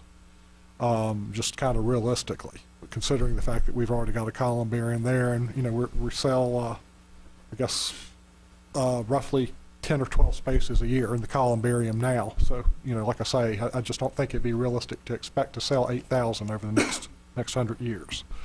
So basically this spreadsheet, if you maybe scroll up top, it has inputs into it for, if you see basically the starting perpetual fund, and that is an input. You can input that number and it basically changes numbers in the spreadsheet. It also has a beginning year, so if you change the beginning year, it will change the spreadsheets and basically change calculations. Same thing with the annual perpetual increase, and basically I'm considering that interest or whatever type return we can get on the perpetual fund. Also, if you notice, there's a beginning operating capital included, and there is a annual increase for operational cost. Right now in the spreadsheet, I've got a 2% annual increase to the perpetual fund and a 3% increase to our operating cost. These things are obviously a little arbitrary, and if you look through this spreadsheet, there are assumptions in here really kind of out the wazoo. Because if you notice, first year I'm making the assumption you're selling 50 grave sites. I'm also making the assumption you're selling 10 niche spaces and 1.2 double niche spaces. Again, that's kind of based on what we've been doing historically, but over time I increased those slowly. I did this, like I say, kind of really at my discretion. So I did run it by Val and Andrew. I think they're fairly comfortable with the numbers I put in there. But if you notice the yellow highlight, those are places where I'm proposing fee increases. So along the lines, I'm suggesting fee increases to lot sales, increases to columbarium spaces, and also increases to opening and closing costs over time. I'm also making assumptions for operational increase. Like I say, I'm using a 3% increase, although if you scroll down over time, I'm eventually starting to back away operational cost a little bit, because once all the lots are sold and we don't have any more openings and closings, while that revenue goes away, I think some of the operational cost goes away associated with that. So, several years after we stop selling lots, I start to back down the operational cost a little bit, with the assumption that we'll probably lose one employee. Right now we employ 2 people there. Like I say, I think once we get to the point we sold all the lots and we aren't doing regular openings and closing, maybe we have 1 employee. Again, there are a lot of assumptions going into this. And when we prepared this document, I guess if you were on council in 2014, you might remember we had a committee involved in this preparation. There were 15 people on the committee, and something else we previously had is we had a member who was kind of assigned to the cemetery. It was Councilman Hubbard at the time, and I was just kind of wondering if town council would want to either maybe try to reconstitute the committee to some degree, maybe not as large as was done with this document, or assigning a council member to kind of sit down with me and vet some of my assumptions as far as price increases and lot sales in particular. Yes. Well, I think, Randy, what we ran into with that committee is nobody was willing to join it, or Right. nobody showed up. So I don't want to start down that path again. So I would assume you talking with Val, and then also talking with Jim and his landscapers, that you guys got a pretty good plan together. I mean, I think it's reasonable. Like I say, I didn't think it was reasonable to expect 8,000 columbarium space sales. That's the reason I didn't put 8,000 in. Not that this document says there's going to be 8,000. It just calls for 8,000 long term. So, you know, like I say, obviously there's a lot of assumptions that have to go into this. I'll tell you, it does look like you get to the point that even when you sell all the lots, you're probably still going to have to be supporting it financially down the road. we will forever. I think you will. I mean, the minute the town agreed to take over Sunset Cemetery, it's not there's a reason why we had to take it over. It's not a break even or a profit. It's something that's going to be heavily subsidized more and more in the years to come. So, I could take that out and spread it out another 100 years and add in another 4,000 columbarium spaces. It just, how realistic is it to project out something 200 years from now? I think I lived next to Sunset Cemetery for about 19, 20 years. I don't remember, but it's been a long time. And I can tell you that I know you're saying numbers here, 4,000, 8,000. As far as I don't understand what you're trying to say. We have 4,000 right now. Is that what you're saying? Yes, I'm basing it in part on this document and the fact that I've looked at the lot layout and the lots that we have remaining. I think we've got about 4,000 lots there total. So you think that we have 4,000 remaining as far as that have not been sold? Correct. I mean, I am looking at it from the perspective, I see the cemetery daily, I walk on it almost daily. I don't know, I think I would really, I've seen the maps and everything else, I would really be interested to see where those 4,000 will be, because when you look at the land and everything, obviously we knocked down a lot of trees on the back. There is like not even a noise barrier anymore, even from my house. So now, when you look at all the cemetery, I guess one of my biggest questions is, and obviously this will always be a losing money item, and which, you know, I understand why the town took it and everything, but I guess one of my biggest concerns is, realistically, do you really foresee 100% sure that you will have 4,000 additional spots in this place? I feel very confident in that. If you notice that drawing, the section Q is the section that we just opened, and we still have on this drawing sections X, Z, and N all are still remaining, and that totals to over 4,000. Wow. When, let's first say, is that a requirement for a town to keep a cemetery open in business? As far as, like, obviously you will always be there, but is that a requirement that the town has always? We're not obligated to sell lots. We're obligated to maintain it. So, like, for example, if the town decided, but it's more than town, council. well, We could decide right now to shut down any new burials or burial sales. okay. Not Randy, not Val, but council. Okay, so if town council decided to make that decision, there is no, I mean, there is nothing that can even selling those pieces of land or whatever. Somebody else will have to do it privately and everything else, right? Not privately, it is shut down to the public. But- We're not going to contract, now you're talking about something different. Then now contracting to somebody else to sell and profit from that instead of the town. Because the town directly. owns that, that's the Yes. town's So are property, you the town's proposing that we responsibility. shut it down? No, I am asking if there is one, obviously I know that there is no, this doesn't make any money. I'm just saying, like, let's for say in another 5 years, this place really fills up a lot more. what are the chances of, is the town gonna shut it down as the spots are completely filled up? Or are we going to wait until every single one of those spots is sold? I think That'll be at the discretion of whoever's on council at that time. Yeah, I think, And can I make a comment? yes, sir, And certainly. it's, and I can't remember who said it, but a community is, Yes, type. was it Stipes? Yeah. Do you want to say it? It was something along the lines that people look, no, you can say. Yeah, visitors to the town and even our residents look and see how we take care of our dead.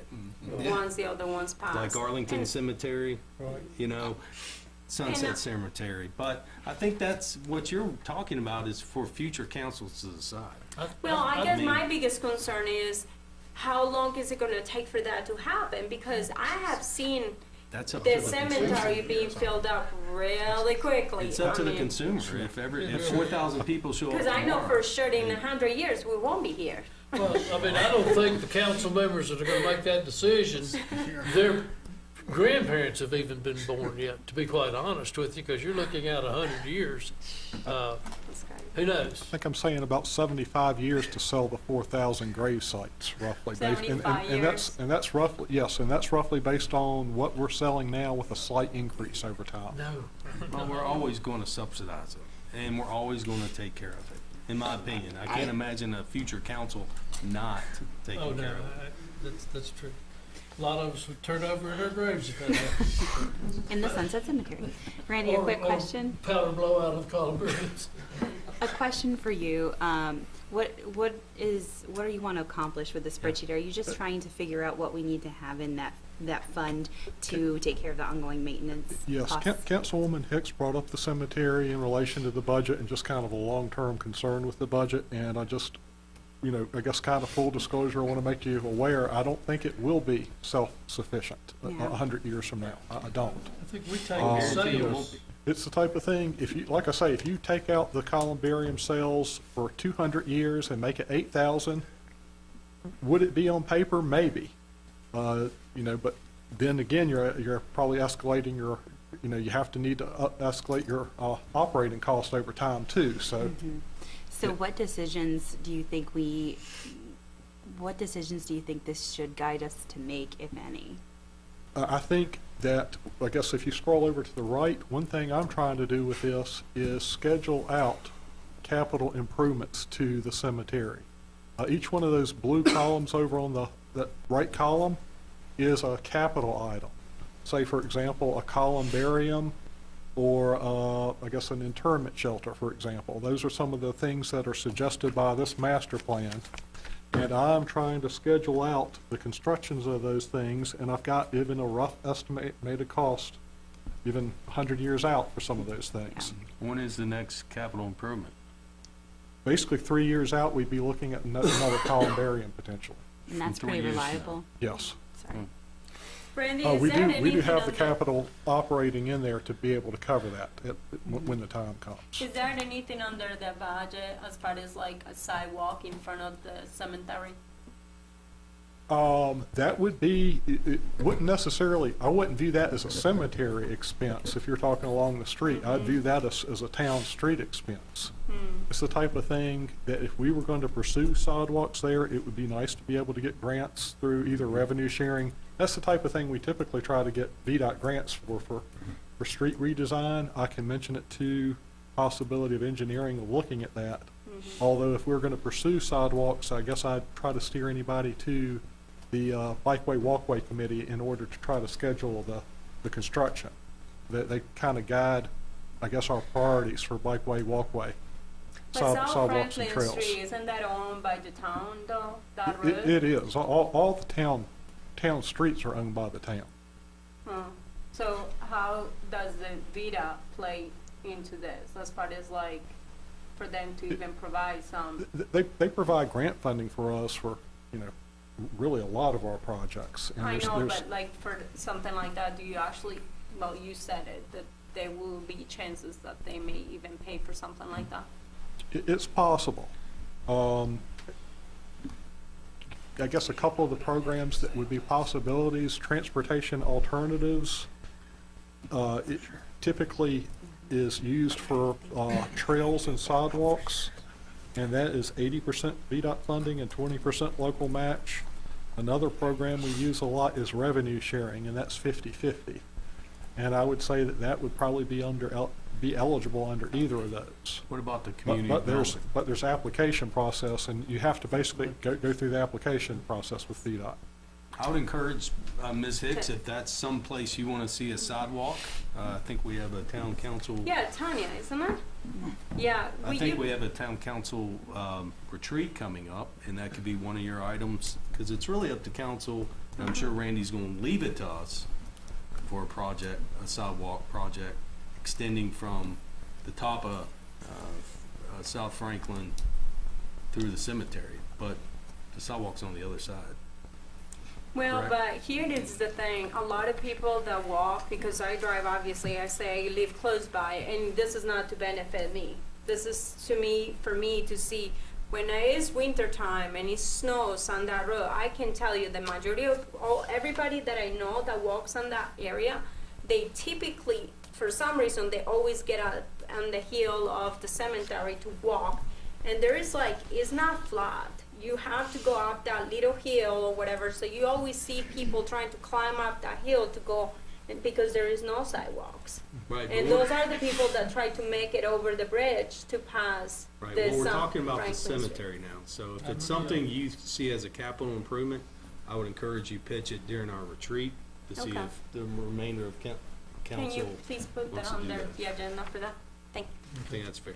And you had a question about the block grant, but I don't think that Just- area. We've used community block grants for sidewalks. for sidewalk in areas that qualify as And I'm not, don't know whether that qualifies or That would not. not, that would not. Okay, very good. So do you need, what do we need tonight? In regards to the cemetery master plan, if you're comfortable with this, I can, send this to you if you want to look at it. If you want me to stretch it out another 100 years to try to reach a break-even point. So do you need a motion I to? don't think, I don't know that we need a motion of approval on this thing. It is still a work in progress, isn't it? I do think that's the case, and like I say, I think it's something that you probably need to dust out and look at every maybe 5 years or so, as far as, are you meeting your goals as far as columbarium sales and your grave sales? If not, you might need to kind of reschedule some of these things. Okay. Like I say, I'm kind of roughly doing it based on what we're selling now with moderate increases, basically. So are you just adding this as a supplement to the 2014 plan? Yes. Okay. And you don't need any action from us to do that? No, I don't. Just like I say, I kind of wanted to make you aware of it because I know long-term cost of the cemetery was a concern. I saw the I'm in master agreement plan. with what you have, so I, Him as well. Randy, I saw the master plan that you send out, but can you send that to Yes. town council or Yes. give it to me? Sorry, I haven't sent it. I was actually 'Cause it's- working on it right up until today, so that's the reason I Yeah, haven't sent I it. think he told me, in all sincerity, he probably needed another couple of weeks to get it. It's the type of thing, you really could play with that thing, Can we just for all day, look at kinda. it I this mean, week it's- and give you some ideas?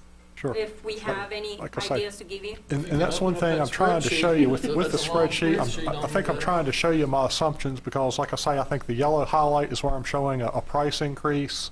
The blue is where I'm showing like a capital outlay. If you look over here on, scroll to the left a little bit, the area shaded in green is the life expectancy of the cemetery lots that are laid out now, and the orange is life expectancy of the columbarium now. So that's just kind of how I'm trying to look at it. Yeah. Okay. I appreciate the foresight. I know that it can only be so reliable, but I appreciate the foresight in the planning.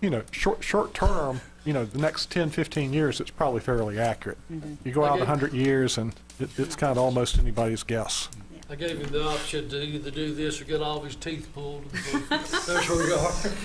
I would have picked the same. Okay, so we can move on from that. Yeah. Yes. Thank you. Next is the ordinance to adopt personal property tax rate for 2022. No rate increase is proposed, and I believe that is 0.45 per hundred of assessed value. Personal property tax, yeah, 45 cents per minute. Okay. I make a motion to adopt the ordinance for no increase. I'll Very second. I second. Got a motion and a second. Discussion?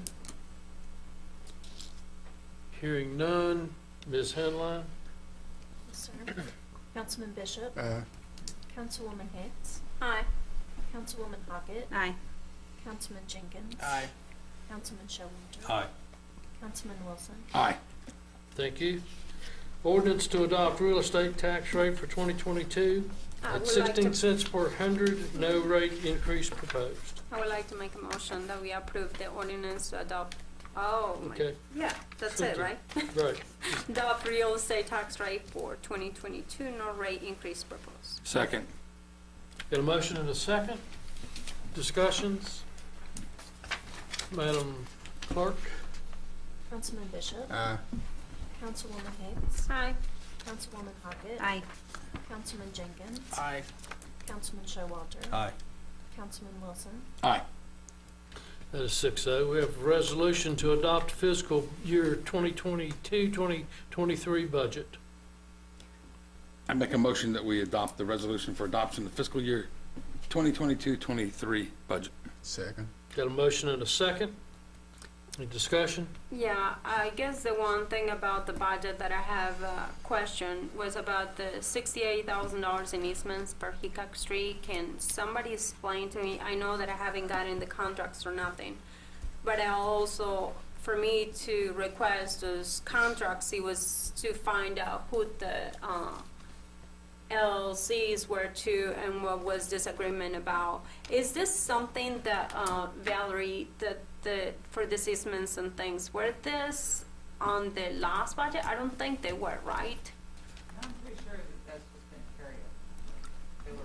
They were part of the budget. The previous budget? Hickok, I'm sure, because there's nothing been done down there. Has this been paid? I don't believe so, they just been carried over. We're not gonna pave Hickok because we're gonna tear it up. No, the easements. Yeah, I believe that was just a budgeted line item that never was used, so it will end up acting as construction budget.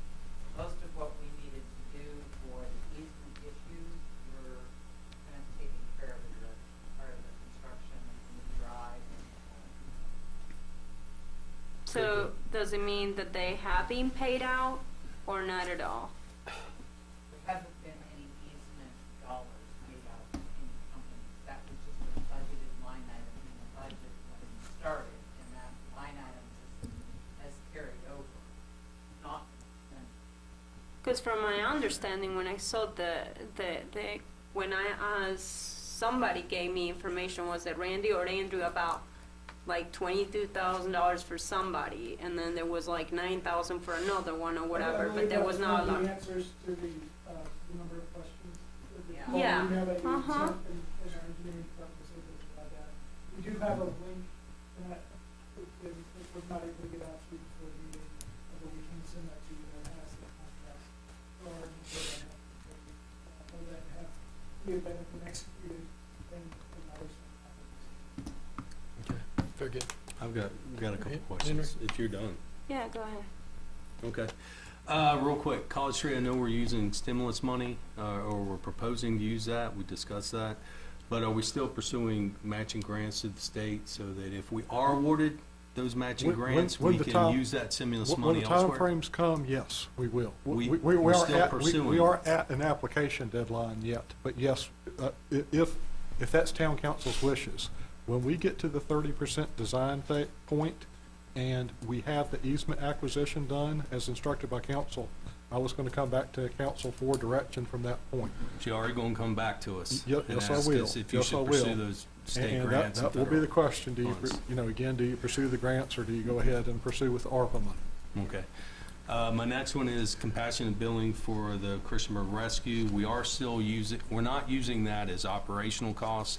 As council agreed years ago, we're using that to really augment additional funds for pay staff and equipment. We're still supplying the rescue regular operation costs that we've done every year, but the compassionate billing is now, it's still going above and beyond our standard funding for that program.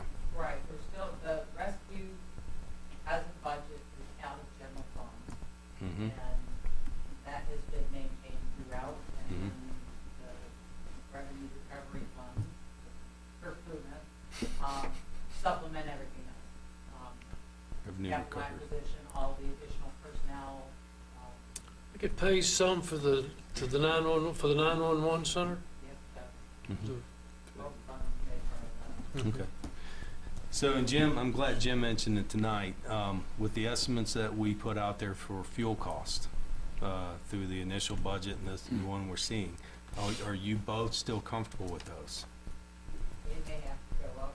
Okay. If gas prices still keep increasing at the rate, and there's some projections out there that we're gonna hit $8 a gallon. Right. If we hit that, then we're probably gonna have to go.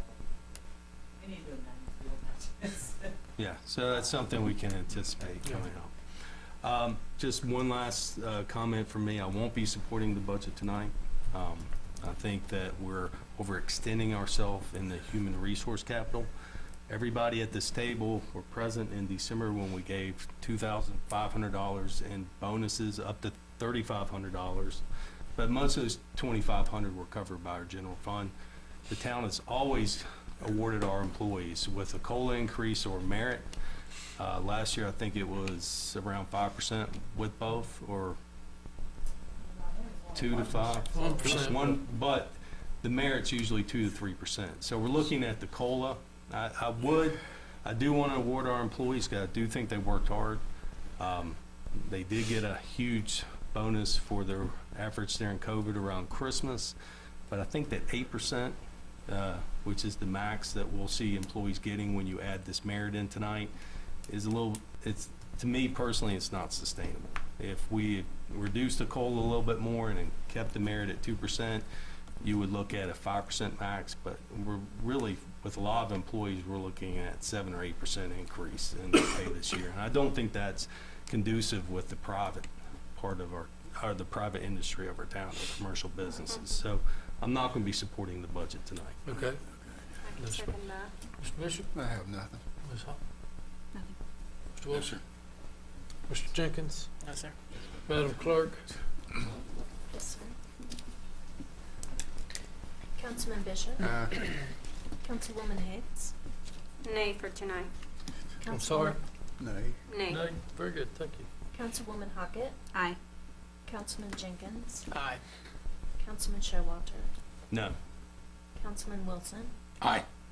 That's 4-2, so the item passes.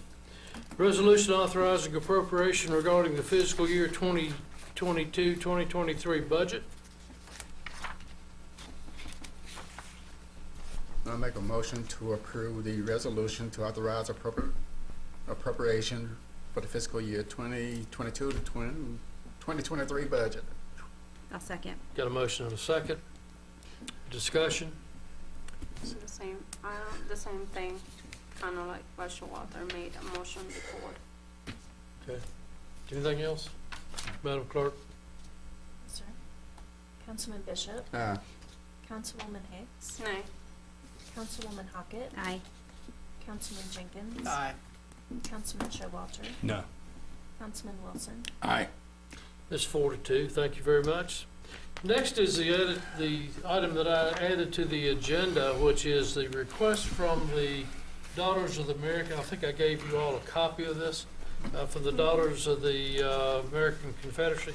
They would like to place a wreath very discreetly at the Confederate monument that are on in front of the museum. I used to want to say Bank of Christiansburg, but the museum. They would like to place it sometime after sunset on Sunday. Would remove it sometime after sunset on Monday. They have stated in their email to me that there will not be battle flags, there will not be any type of ceremony, but they really had a desire to honor their ancestors. So, I will make a motion that we approve that Okay. item. thank you. Can I extend that, if I second it, to any organization that has a display on our squares, that they're welcome, Yeah. as long as they meet the town's criteria to put a wreath out there. I don't think we have ever had a wreath there. at that particular one. Mhm. Now, I know we have the Veterans Monument, or Monument Park across the street, but I am not aware I have ever seen anything there or request for anything there. Right. But we certainly open it to any request. I will agree with what Showalter said. So if you want it, Well, there's only one more organization that's out there, and that's Christiansburg Institute. Now, if they want to place one at the same time, which they may want to, after Okay. watching this meeting, I extend that invitation as well, that Sure. they're welcome to do that. I will So second that. Okay, Or I'll make the second. we motion. got a motion, a second, a motion, so we got pretty well moved and covered. And I'm not going down the rabbit hole, but I am going off on a tangent. And, we are going to have a wreath placed for Memorial Day at the Ultimate Sacrifice Memorial, which is the Veterans Memorial Cross mat. I'm not sure They whether we will or not, but they are typically having put the something Memorial at Day the ceremony Sunset Cemetery. at the cemetery at sunset. Now, I don't know, there is a wreath that's there now at Memorial Park. It needs to be taken out. Yeah, if it's the wreath I'm thinking. Well, of, it is dead, Lawson's. it's artificial wreath. Oh. Okay. All right, well, all joking aside, I don't know, But they want at the Sunset but they Cemetery. traditionally have Typically done put one that, up so, there. you know, it's kind of like anybody that, like you said, any organization that has responsibilities of those things, which is the VFW and the American Legion. But I do know the Sunset Cemetery is at 6 o'clock on Memorial Day. And even during those ceremonies in the past, I do know that Sunset Cemetery, you know, sometimes there's a lot more than one wreath. So I know that I don't think it has ever been a problem in the past. Well, I think a lot of the wreaths go on the individual graves. Now, I think what we're talking about is no, in that. the center of the Oh, cemetery. yeah, there's one, maybe two at a time. That I know they are presenting a wreath this year. Anyway, we're off subject. Yes, we are, and I apologize. Thank you, Mr. Rabbit Hole. Miss Wasn't rabbit hole. Miss Inline. What's that grave? Keep talking about cemeteries. Councilman Bishop. Councilwoman Hicks. Aye. Councilwoman Hockett. Aye. Councilman Jenkins. Aye. Councilman Showalter. Aye. Councilman Wilson. That is 6-0. Very good. Next is the proposed conditional use permit from Neal Property Management for the private school on Cambria Street. And if you don't know where that is, that's where the old water tank was over there. So do we have a motion? I would second that. I No, I'm sorry, I'll make the motion that we approve the school and everything, as Okay, it states thank on you. the paperwork. Thank you. Do you have a second? Yeah, I'll second. You got a motion and a second. Any discussion? I just want to just copy pretty much what Showalter said. It is absolutely through what we tried to do in the past as far as time frame.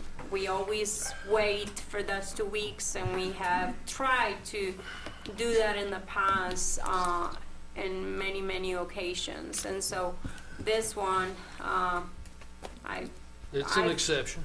it's We an understand it, exception and I tonight, so appreciate that. everybody knows here that I feel personally that it's just so important to provide education to our special needs children in the community, and having more options is just fascinating. Thank you. Just, Madam, just to clarify, is the condition from the recommendation of the planning commission included? yes, and it is, it's rare, Yes, planning I commission, there's would no, assume. not overnight students or whatever. Madam Clerk, get me out of this. Yes, sir. Councilman Bishop. Councilwoman Hicks. Aye.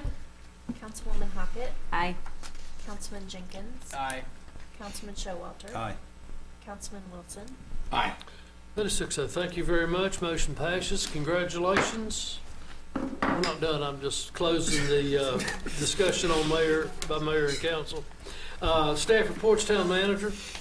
Tried to set up some tours for this week, but had some rain this week, so looking at next Tuesday for potential park tours. If anybody's interested, we've got times around either maybe 10 or 11 or a little bit after lunch. If you want to try to do 1 or 1:30, just maybe let me know.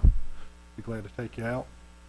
Councilman Showalter had mentioned providing an update on sustainability plan, and if I could, just maybe do that at next council meeting.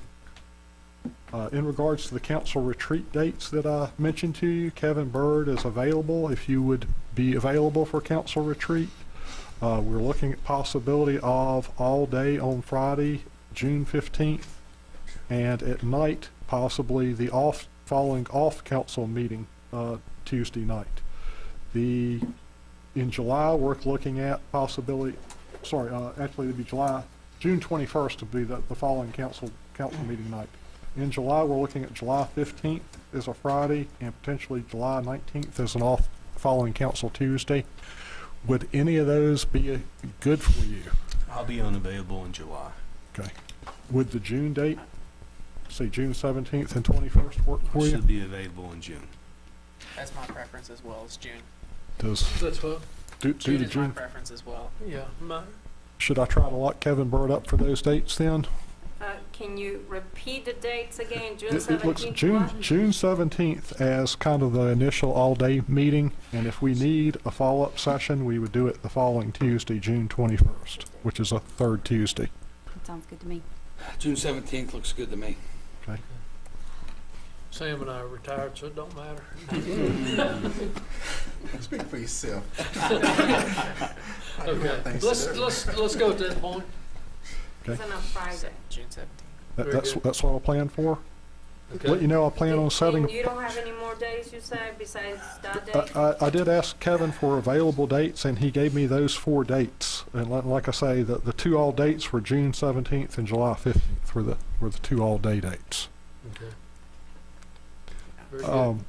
Would like to set a public hearing for the next council meeting for the wing drone delivery. It would take a public hearing if you're agreeable, so I'll schedule that. The wing drone delivery zone at the rec center. Yeah, okay.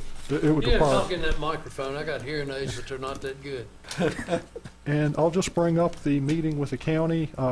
Recreation is on the list right now for potential topics. If you have anything to add to it, let me know. As far as availability for that, do you have preferred meeting dates if we can get them a list? Would you want to do that before or after the retreat? I think we need to do it as soon as possible. Blacksburg, I already had a meeting with them the other day, so. Well, that's good. Okay. Okay. I'll send you out what I've got as far as comments, just so you can take a look at it. But if you can, maybe let me know. I'll try to fill out the county as far as their availability. So Randy, you have a list, because I Yep. can't remember what Yes. I requested be on there other than the EMS Fire and Rescue. Yes. Park. College Street. Yes. Okay. What else? That's the thing, I can't remember. I think I saw you write them down, so I'm remembering. Yes. I'll have to go back to my notes. Very good. Anything else? That's it. Mr. Broughton? Nothing to report, Mayor. Thank you. Any other staff? Council reports, we probably covered all those under committee reports, if I'm not mistaken. I will reiterate, May the 30th at Sunset Cemetery is the annual Memorial Day celebration. I will be the guest speaker that night. I don't know why, but they did ask me to do so I will. Henry? Just curious, is the de-annexation public hearing, is that still on? What I heard from council is that you would consider it. Right. So I've told the county that you're willing to consider it, and we'll just discuss it with the county from there. Is it the county approaching us or the landowner? It's the developer that approached us, but they actually emailed us and the county. Okay. It would take county action also. But, what I heard from council at the last meeting is that you were willing to consider it. Well, of course, anybody should be able to come, but Yeah. my curiosity is, should we have a work session about some criteria for de-annexation of property? Because right now we have none. Well, we don't have any kind of, I know that Mrs. Hicks has said she would like to see this go back to the planning commission, but I don't think They have nothing people to hang wanting their to hat come on. into town have to go to planning commission. I think that's just a request, isn't it? To assign zoning, you would have to have a public hearing with the planning commission to assign zoning for a boundary adjustment. Okay. But they really have no direction to go on, unless we provide one for them, correct? Planning I'm commission? more or less saying a process. Yes. Because if this happens, I would guarantee you there'll be another one following within somebody's career here on council. And if we just do it all for free and we let it happen, I don't think that's a proper way to do it. I know the argument's been, well, we do it for free when they come in and the county doesn't mind. Well, the county doesn't mind because they're still paying property taxes. Yeah, They're still getting the same amount. So I think there should be some criteria we put together for any property owner to request the annexation. As a matter of fact, wouldn't this be like a positive thing for the county? I mean, they still collect the tax, and they don't have to provide anything else.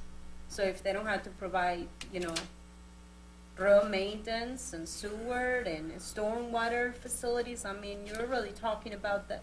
They're really discussing about building, I don't know how many houses Kevin had said the other day, but I mean, that's in the county. And that's why we But should. why don't they add in to the town? We have so many great benefits. We should add the rest of that. Right, which is why they come in, but that's why, does council want to meet to discuss a policy? Yes. Yes. Before the public hearing. Should I put that as as an agenda item, a discussion of criteria for de-annexation? At the next meeting, and then we'll worry about setting the public hearing down the road. Yeah, because I mean, there is a cost with all this, right? Right, thank you. Ben, would you, in the interim, any input you can give Randy on this type of procedure from other localities that you've been? I'd be happy to talk. Thank you. Thank you, I appreciate that. I think that, our legal counsel should be there, and we should come up, and this, but you're looking to have that public hearing in June, right? Actually, I think I'd said the second meeting in July is when I'd said, So because if we I knew it would June, take, we would still have to have an agreement worked out with the county to bring it in, so it's take a little bit of I just think this coordinating. meeting is above the council retreat. You can get bogged down with items like this, and this should be a pure work session of council. So you want to schedule it as a work session rather than a... Well, we have to start somewhere. We can't just jump in and say this. That or as a discussion at a council meeting? No, it will take us 2 hours to probably go through something like this, and for a formal setting, it's not, I don't think that's a proper place for this discussion to start happening. I concur. Thanks, Tim. Any particular, let me just ask you, Randy, how long will it take you to get your ducks in a row for us to have a work session? I could probably have something ready in a couple of weeks. Okay, so we want to look at the... Actually, say there's an extra. Maybe mid-June, prior to... There is an extra Tuesday this month, so there's actually, if you wait 2 weeks, it would be the first Tuesday. So if you would want to have a work session that Tuesday night, that would be June 7th. Can you be ready by then? I think so. June 7th is a work session? June 7th? I think so. Can we please Thank do you. it in the town? Do you want any Right other here. topics, or simply the This thing has unincorporation of potential property? to be 20 minutes or 4 hours, so no, I'd really rather not. Okay. To be quite honest, knowing the way we... I concur with that too. No, not in the way that we beat horses to death. Yeah, I think this is what we need to do. So, June 7th is a work session. There'll be no formal decisions of anything made that night. It's just so we have our ducks in a row. Can Correct? you be in this room again? Yes. Thank you. Sure. We own the place. We run it. There you go. Very good. Anything else? Any other comments? Mr. Bishop? No.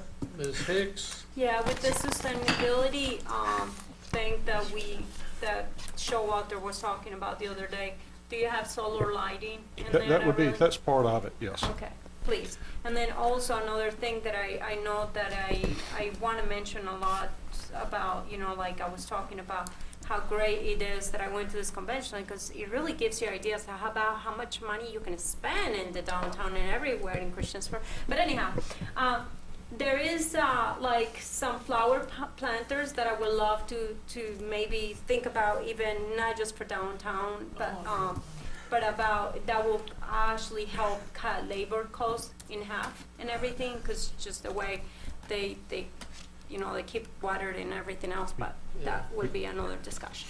Okay. Thank How you. about for your central business committee? Yeah, that's what I have a whole file, don't worry. Tomorrow they'll get to see me. And Christmas decorations? Very good. Yeah, there you go. There's a lot of stuff. Thank you. I'm This done. House, this Hockett. Nothing else to report. Thank you. Mr. Wilson? No, sir. Mr. Jenkins? No, sir. Is there any other business to come before town council? If not, we are mercifully adjourned.